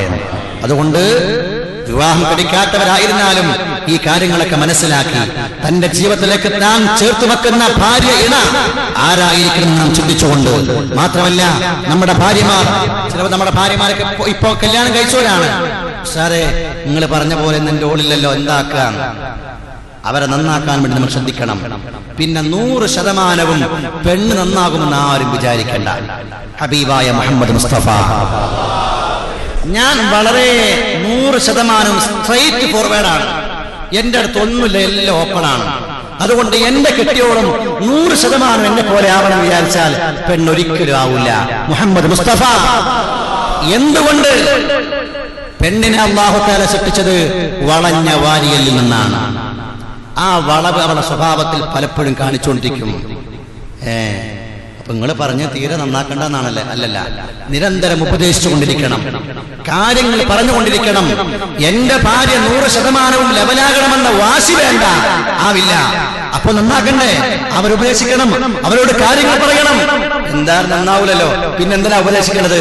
റസൂൽ പറഞ്ഞു, നീ ഉപദേശിക്കുന്നില്ലെങ്കിൽ അവളുടെ പാട്ടിന് വിട്ടാൽ ലം യസൽ അഅവജ്, വളഞ്ഞുകൊണ്ടേയിരിക്കും, വളവ് കൂടിക്കൊണ്ടേയിരിക്കും. അപ്പൊ കൂടുതൽ വളയാതിരിക്കാനാണ് നിന്റെ ഉപദേശങ്ങളും നിന്റെ സഹായങ്ങളും ആ പെണ്ണിനുണ്ടാകേണ്ടത്. അല്ല 100% എന്റെ ഭാര്യ ക്ലിയർ ആയിരിക്കണമെന്ന് നീ വാശി പിടിച്ചാൽ അവളെ നീ പൊട്ടിക്കേണ്ടി വരും. അതായത് അവളെ തലാഖ് ചൊല്ലേണ്ടി വരുമെന്ന് മുഹമ്മദ് മുസ്തഫ. അത് മനസ്സിലാക്കുക. നമ്മൾ മനസ്സിലാക്കിയ ആണുങ്ങൾ മനസ്സിലാക്കിയാൽ മതി. നമ്മുടെ ഭാര്യമാരെ, നമ്മുടെ പ്രിയപ്പെട്ട പെൺമക്കളെ പരമാവധി നമ്മൾ ഉപദേശിച്ചുകൊണ്ട് സൽവടികൾ നിർത്താൻ നമ്മൾ ശ്രദ്ധിക്കുക. ആ വടികൾ നിർബന്ധം പിടിക്കുക എന്നല്ലാതെ ഒരു വട്ടം ഞാൻ പറഞ്ഞു, 2 പ്രാവശ്യമായി ഇനിയില്ല എന്ന് പറഞ്ഞാൽ, ഇനിയില്ല എന്ന് പറഞ്ഞാൽ പറച്ചിൽ മാത്രമേ ഉണ്ടാവുള്ളൂ. നീ നിന്റെ വഴിക്ക് പോകേണ്ടി വരും, ഓളോളെ വഴിക്കും പോകും. അള്ളാഹു നമുക്ക് ബോധം നൽകുമാറാവട്ടെ. അള്ളാഹു നമ്മുടെ കുടുംബങ്ങളെ സന്തോഷമുള്ള കുടുംബങ്ങളാക്കുമാറാകട്ടെ. നമ്മുടെ മക്കളെ സ്വാലിഹ്യങ്ങളാക്കുമാറാവട്ടെ. ദീനിനോട് അടുപ്പമുള്ള, പരിശുദ്ധമായ ഇൽമിനോട് അടുപ്പമുള്ള, അള്ളാഹു പറഞ്ഞ പോലെ ജീവിക്കുന്ന അടിമകളിൽ അള്ളാഹു അവരെയും നമ്മയും ഉൾപ്പെടുത്തുമാറാവട്ടെ. ആമീൻ ബിറഹ്മതിക യാ അർഹമർ റഹീമീൻ. സ്ത്രീകൾക്കുള്ള കടപ്പാട് അത് ഞങ്ങളോട് പറഞ്ഞില്ല. ഞാൻ ഇൻഷാ അല്ലാഹ് മാമനക്കിട്ടയിൽ നിന്ന് പറഞ്ഞിട്ടുണ്ട്, വന്നവരെ കേട്ടിട്ടുണ്ടാകും. അപ്പൊ എന്താവാ, രണ്ടു കൂടെ മനസ്സിലാക്കിയിട്ട് പരസ്പരം പിന്നെ ഈ ബന്ധങ്ങളും കടപ്പാടുകളും പ്രശ്നമല്ല. എപ്പോ സ്നേഹമുണ്ടെങ്കിൽ പിന്നെ ബന്ധവും കടപ്പാടും പറയേണ്ട ആവശ്യമില്ല. ഞാനും വേറൊരാളും തമ്മിൽ സ്നേഹത്തിലാണെങ്കിൽ പിന്നെ എന്നോട് ഇന്നത് ചെയ്യണ്ടെന്ന് പറയേണ്ട ആവശ്യമില്ല. എല്ലാം അങ്ങോട്ടും ഇങ്ങോട്ട് കണ്ടറിഞ്ഞ് ചെയ്യും. അതേ പ്രകാരം സ്നേഹത്തിൽ ചാലിച്ച ഒരു ബന്ധമായിരിക്കണം. അങ്ങനെയുള്ള കൊടുക്കലും വാങ്ങലുമായിരിക്കണം. അങ്ങനെ കൊടുക്കുമ്പോൾ അങ്ങോട്ടോ ഇങ്ങോട്ടോ കണക്ക് പറയേണ്ടി വരില്ല. അല്ലാതിരിക്കുമ്പോഴാണ് കണക്ക് പറയുന്ന അവസ്ഥ ഉണ്ടാവുക. ഇത്ര ചെയ്തതിനപ്പുറം ഞാൻ ചെയ്യൂല എന്ന് പറയുന്ന കണക്ക് പറയുന്നുണ്ടാവല് സ്നേഹം കുറയുമ്പോഴാണ്. സ്നേഹം നിബിഡമായിരിക്കണം നമ്മുടെ കുടുംബ ബന്ധങ്ങൾ. അല്ലാഹു തആല സന്തോഷമുള്ള, റാഹത്തുള്ള, സ്നേഹമുള്ള, ഈമാനിക ബോധമുള്ള കുടുംബങ്ങളാക്കി നമ്മുടെ കുടുംബങ്ങളെ മാറ്റുമാറാകട്ടെ. ആമീൻ ബിറഹ്മതിക യാ അർഹമർ റഹീമീൻ. മറ്റൊരു സുപ്രധാന വിഷയം നേരത്തെ ഇവിടെ സൂചിപ്പിച്ചല്ലോ. നമ്മുടെ പള്ളിയിൽ ഒരുപാട് കാലം സേവനം ചെയ്ത ബഹുമാനപ്പെട്ട അബ്ദുസ്സലാം ഫൈസി ഉസ്താദ് അവർകൾ, അവരുടെ കൂടെ നമ്മുടെ ഇവിടെ പഠിച്ചിരുന്ന 8 വർഷം മുതല്ലിമായി പഠിച്ച് ഇപ്പോൾ കുറ്റിക്കാട്ടൂരിലെ യമാനിയ അറബി കോളേജിൽ നിന്ന് യമാനിയായിട്ട് ഈ വർഷം ഇറങ്ങിയ ഒരു മുത്തല്ലിം സുഹൃത്തുണ്ട്. വളരെ പാവപ്പെട്ട ഒരു കുടുംബത്തിലാണ് എന്നാണ് അറിയാൻ കഴിഞ്ഞത്. എല്ലാ ആളുകളും ആ വിഷയം കണ്ടുകൊണ്ട് ആത്മാർത്ഥമായി സഹകരിക്കുക. അള്ളാഹു നമ്മയൊക്കെ സലാമത്തിലാക്കുമാറാകട്ടെ. നമ്മൾക്ക് ഖൈറിലാകാൻ വേണ്ടി നമ്മൾക്ക് ദുആ ചെയ്യുക, അങ്ങോട്ടും ഇങ്ങോട്ട് ദുആ ചെയ്യുക. എല്ലാവരോടും അങ്ങോട്ടും ഇങ്ങോട്ട് വസിയത്താണ്, ഒരു വസിയത്തായി സ്വീകരിക്കണം. കാരണം ഈ ദുആയൊക്കെ നമുക്ക് രക്ഷയ്ക്ക് വേണ്ടി ഉണ്ടാവുള്ളൂ. ആരുടെ ദുആയാണ്, എപ്പോഴുള്ള ദുആയാണ് സ്വീകരിക്കുന്നത് പറയാനൊന്നും പറ്റൂല. അതുകൊണ്ട് എല്ലാവരും അങ്ങോട്ടും ഇങ്ങോട്ട് ദുആ ചെയ്യുക, പരസ്പരം ദുആ ചെയ്യുക. ഉമ്മത്ത് മുസ്ലിമയുടെ, മുസ്ലിം സമുദായത്തിന്റെ പൊതുവിഷയങ്ങൾക്ക് വേണ്ടി ദുആ ചെയ്യുക. അതുവഴിയായി അല്ലാഹു നമ്മുടെ കാര്യവും സലാമത്താക്കി തരും. ഇത്തരം കാര്യങ്ങളൊക്കെ സഹകരിക്കുകയും ചെയ്യുക. മാത്രമല്ല, ഒരുപാട് ആളുകൾ വിഷമിക്കുന്ന, നമുക്കറിയാവുന്ന ആളുകളുണ്ടാകും, അറിയാവുന്ന വിഷമങ്ങൾ അറിയാവുന്ന ആളുകളുണ്ടാകും. അവരെ നാം കണ്ടറിഞ്ഞുകൊണ്ട് തന്നെ സഹകരിക്കണം. ഒരു കടമ തീർക്കാനല്ല. ഇൻഷാ അല്ലാഹ് സക്കാത്തൊക്കെ ഒരു വലിയ വിഷയമാണ്. ഞാൻ പറയുന്നുണ്ട്, സക്കാത്ത് ഔദാര്യമല്ല, അവകാശമാണ്. ഇൻഷാ അല്ലാഹ് നമ്മൾ പറയാൻ പോകുന്നുണ്ട്. ഇൻഷാ അല്ലാഹ് ആ സമയത്ത് പറയാം. അതൊക്കെ നമ്മുടെയൊക്കെ സമ്പത്തിൽ എത്രമാത്രം സക്കാത്ത് ഉണ്ട്, എത്രമാത്രം ഞാൻ കൊടുക്കാനുണ്ട് എന്ന് മനസ്സിലാക്കിയ കണക്ക് വെച്ച് കൃത്യമായി നിർബന്ധമാകുന്ന സക്കാത്ത് കൊടുക്കുന്ന ഒരു രീതിയൊക്കെ നമ്മൾ ചെയ്യണം. അതൊക്കെ വലിയ വിഷയമാണ്, ഗൗരവതരമായ വിഷയമാണ്. അതൊക്കെ അർഹരായ ആളുകൾക്ക് എത്തിച്ചു കൊടുക്കാൻ. നമ്മളൊക്കെ നോമ്പിന് ചിലപ്പോ നോമ്പിന് മുമ്പേ തന്നെ ഒരു 5 or 10 ഒക്കെ എപ്പോഴും പുതിയ നോട്ട് ബാങ്കിൽ നിന്ന് വാങ്ങി വെച്ചിട്ടുണ്ടാകും. എന്തിന്? വരുന്നവർക്ക് കൊടുക്കാൻ വേണ്ടി. വരുന്ന ആൾക്ക് മുഴുവൻ കൊടുത്താൽ സക്കാത്ത് ആവണമെന്നില്ല. ഈ വന്നു പോകുന്ന ആൾക്കാരുണ്ടല്ലോ, ഏതൊക്കെ കോലത്തിലുള്ള ആൾക്കാരുണ്ടാകും. സകാത്തിന്റെ അവകാശികളായി എണ്ണിപ്പറയപ്പെട്ട 8 കൂട്ടം ആളുകളുണ്ട്. ആ 8 കൂട്ടം ആളുകളിൽ ഇന്ന് നമ്മുടെ ഇന്ത്യയിൽ 5 കൂട്ടം അവകാശികൾ നിലവിലുണ്ട്. ആ 5 കൂട്ടം അവകാശികളിൽപ്പെട്ട ആളുകളാണെങ്കിലേ നമ്മുടെ സക്കാത്ത് വീടുള്ളൂ. തൽക്കാലം നമ്മൾ 10 രൂപ സക്കാത്താണ് പറഞ്ഞു കൊടുത്താൽ, അത് അവകാശിയാണോ എന്നറിയാതെ കൊടുത്താൽ എന്താകും? വെറുതെ ആയിപ്പോവും, സ്വതത്തയുടെ കൂലി കിട്ടും. അതുകൊണ്ട് എന്താവണം? സക്കാത്ത് അവിടെ ബാക്കി ഉണ്ടാവും. എപ്പോഴും സക്കാത്ത് അതിന് അർഹരായ ആളുകൾക്ക് തന്നെ കൊടുക്കുന്നുണ്ട് എന്ന് ഉറപ്പിക്കണം നമ്മൾ. അതിന് വേണ്ടപ്പെട്ട ആളെ നമ്മൾ കണ്ടുപിടിച്ച് നമ്മുടെ മഹല്ലത്തിൽ തന്നെ, ഈ കുമ്പള മഹല്ലത്തിന്റെ പരിധിയിൽപ്പെട്ട ആളുകൾ തന്നെ എത്ര കഷ്ടപ്പെടുന്ന വിഷമിക്കുന്ന ആളുകളുണ്ട്. നമ്മൾ തൊട്ടയൽപക്കത്തെ കുറിച്ച് അറിയാൻ മനസ്സില്ലാത്തവരായതുകൊണ്ടല്ലേ നമുക്കറിയാൻ പറ്റാത്തത്. എല്ലാവരും പഠിച്ചു നോക്ക്. കഷ്ടപ്പെടുന്ന വിഷമിക്കുന്ന, ഒരു ദിവസത്തെ അന്നത്തിന് വേണ്ടി കഷ്ടപ്പെടുന്ന കുടുംബങ്ങൾ ഇന്നും നമ്മുടെ നാട്ടിലുണ്ട്. നമ്മൾ പൊലിമയിൽ ജീവിക്കുന്ന ഒരു വർഗത്തെ മാത്രമേ കാണുന്നുള്ളൂ. എങ്കിൽ വളരെ കഷ്ടപ്പെടുന്ന, ഒരുപക്ഷെ ഇന്നലകൾ വലിയ സാമ്പത്തിക ശേഷിയുള്ള ആളുകളായിരിക്കും, ഇന്ന് വഴിയില്ല. പക്ഷേ ഇന്നലകളുടെ പേരിലും പെരുമയിലും ഇന്ന് ഇല്ല എന്ന് പറയാൻ കഴിയുന്നില്ല. അങ്ങനെ ഉള്ള വിഷമങ്ങളും പ്രയാസങ്ങളും ഒക്കെ മനസ്സിൽ അടക്കി പിടിച്ച് വിഷമിച്ച് കഴിയുന്ന എത്രയോ ആളുകൾ നമ്മുടെ ആളുകളിലുണ്ട്. നമ്മളൊന്ന് അടുത്തറിയാൻ ശ്രമിക്കണം. നമ്മൾ അങ്ങനെയൊക്കെ ചെയ്താലുണ്ടല്ലോ, നാളെ അവിടെ അവർ നമ്മുടെ കൈ പിടിച്ചുകൊണ്ട് കൊണ്ടുപോകുമെന്ന് മുഹമ്മദ് മുസ്തഫ. ഫുഖറായിന് പടച്ചോൻ പ്രത്യേക ഒരു പെർമിഷൻ കൊടുക്കുന്നുണ്ട്. നിന്നെ സഹായിച്ച അഗ്നിയാക്കൾ ആരൊക്കെ നോക്ക്, നിന്നെ സഹായിച്ചവരാരൊക്കെ നോക്ക്, അവരെ വിളിച്ചോ. അള്ളാഹു പെർമിഷൻ കൊടുക്കുമെന്ന് മുഹമ്മദ് മുസ്തഫ സല്ലല്ലാഹു അലൈഹി വസല്ലം. അതൊക്കെ അറിയണം നമ്മൾ. അത്തരം ആളുകളെ കണ്ടറിഞ്ഞുകൊണ്ട് സഹായിക്കാനും അവരോട് അടുത്തിടപഴകാനും. അള്ളാഹു നമ്മെ മെച്ചപ്പെടുത്തിയതോ അവരെ മോശമാക്കിയതോ അല്ല, റബ്ബിന്റെ പരീക്ഷണങ്ങളായതൊക്കെ. അതൊക്കെ മനസ്സിലാക്കാൻ, അതൊക്കെ ഉൾക്കൊള്ളാൻ ഈമാനിക ബോധമുള്ള ഖൽബിന്റെ ഉടമകളാകണം നാം. അല്ലാഹു അനുഗ്രഹിക്കുമാറാവട്ടെ. അൽഹംദുലില്ലാഹി റബ്ബിൽ ആലമീൻ ഹംദൻ യുവാഫി നിഅമഹു വയുകാഫി മസീദാ. അല്ലാഹുമ്മ സ്വല്ലി അലാ സയ്യിദിനാ മുഹമ്മദിൻ വഅലാ ആലി സയ്യിദിനാ മൗലാനാ മുഹമ്മദ്. അർഹമർ റഹീമായ അല്ലാഹ്, ഞങ്ങൾക്കുള്ള ഹലാലായ മുറാദുകളെ നീ ഹാസിലാക്കണേ റഹ്മാനേ. പടച്ചവനെ ഒരുപാട് വിഷമങ്ങളും പ്രയാസങ്ങളുമുണ്ട്, എല്ലാം തീർത്തുതാ അല്ലാഹ്. പടച്ചവനെ പരിശുദ്ധമായ മജ്‌ലിസിൽ നിന്നുകൊണ്ട് ഞങ്ങൾ ദീനിന്റെ കാര്യങ്ങൾ പറഞ്ഞു. കുടുംബ സംവിധാനം എന്തായിരിക്കണമെന്നും ആ കുടുംബ ജീവിതം ആരംഭിക്കും മുമ്പ് ഞങ്ങൾ ഇണകളായി സ്വീകരിക്കുന്നവരുണ്ടായിരിക്കേണ്ട ഗുണങ്ങൾ എന്താണ് എന്നും പറഞ്ഞു. അല്ലാഹ് അതൊക്കെ പാലിച്ചുകൊണ്ട് കുടുംബജീവിതം മുന്നോട്ട് കൊണ്ടുപോകാൻ ഞങ്ങൾക്ക് തൗഫീഖ് നൽകണം റഹ്മാനേ. സന്തോഷമുള്ള, റാഹത്തുള്ള, സ്നേഹമുള്ള കുടുംബങ്ങളാക്കി, ഈമാനിക ബോധമുള്ള കുടുംബങ്ങളാക്കി നിങ്ങൾക്കുള്ള കുടുംബങ്ങളെ മാറ്റണേ അല്ലാഹ്. അകന്നു കഴിയുന്ന പല ആളുകളും ഉണ്ടായിരിക്കും. യാ അല്ലാഹ്, ദുനിയാവിന്റെ കാര്യങ്ങൾക്ക് വേണ്ടി അകന്നവരാണെങ്കിൽ ഈ റമദാന് കിട്ടൂലല്ലോ, റമദാന്റെ പുണ്യപ്പെട്ട രാത്രികൾ കിട്ടില്ലല്ലോ. പടച്ചവനെ, ആ അകന്നു കഴിയുന്ന മനസ്സിൽ സ്നേഹം ഇട്ട് കൊടുക്കണേ അല്ലാഹ്. ഖൽബുകളെ സ്നേഹത്തിലാക്കണേ അല്ലാഹ്, ഒരുമയിലാക്കണേ അല്ലാഹ്. പടച്ചവനെ, ഞാൻ മിണ്ടാതായതല്ലേ, എങ്ങനെ പോയി മിണ്ടുമെന്ന് ചിന്തിക്കുന്നുവെങ്കിൽ ഇല്ല. റസൂല് പറഞ്ഞു, ആരാണോ നിങ്ങളിൽ നിന്ന് ആദ്യമായി സലാം പറയുന്നത് അവനാണ് ശ്രേഷ്ഠൻ എന്ന് മുഹമ്മദ് മുസ്തഫ തങ്ങൾ പഠിപ്പിച്ചല്ലോ.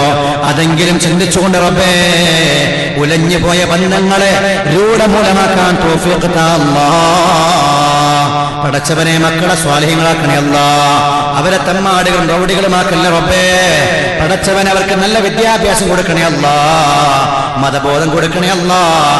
അവരെ ഞങ്ങളെയും സൽസ്വഭാവികളാക്കണേ അല്ലാഹ്. അവരുടെ യോഗ്യതയനുസരിച്ച്, അവർക്കുള്ള വിദ്യാഭ്യാസം അനുസരിച്ച് ഖൈറായ ജോലികളിലേക്ക് എത്തിക്കണേ റബ്ബേ. പടച്ചവനെ, ചെയ്തുകൊണ്ടിരിക്കുന്ന ജോലികളിൽ, ചെയ്തുകൊണ്ടിരിക്കുന്ന ബിസിനസ്സുകളിൽ ഖൈറും ബർക്കത്തും വർധനവും താ അല്ലാഹ്. നഷ്ടകഷ്ടങ്ങൾ വരുത്തല്ല അല്ലാഹ്. കടങ്ങൾ ഒരുപാടുണ്ട് റബ്ബേ, വിട്ടാൻ ഒരു വഴിയും കാണുന്നില്ല. ഖൈറായ വഴി നീ കാണിക്കണേ റബ്ബേ. വലില്ലാഹി ഖസായിനുസ് സമാവാതി വൽ അർദ്, ആകാശഭൂമികൾക്കുള്ള ഖജനാവകൾ നിന്റെ പക്കലല്ലേ, ഞങ്ങൾക്കൊന്ന് തുറന്നതാ അല്ലാഹ്.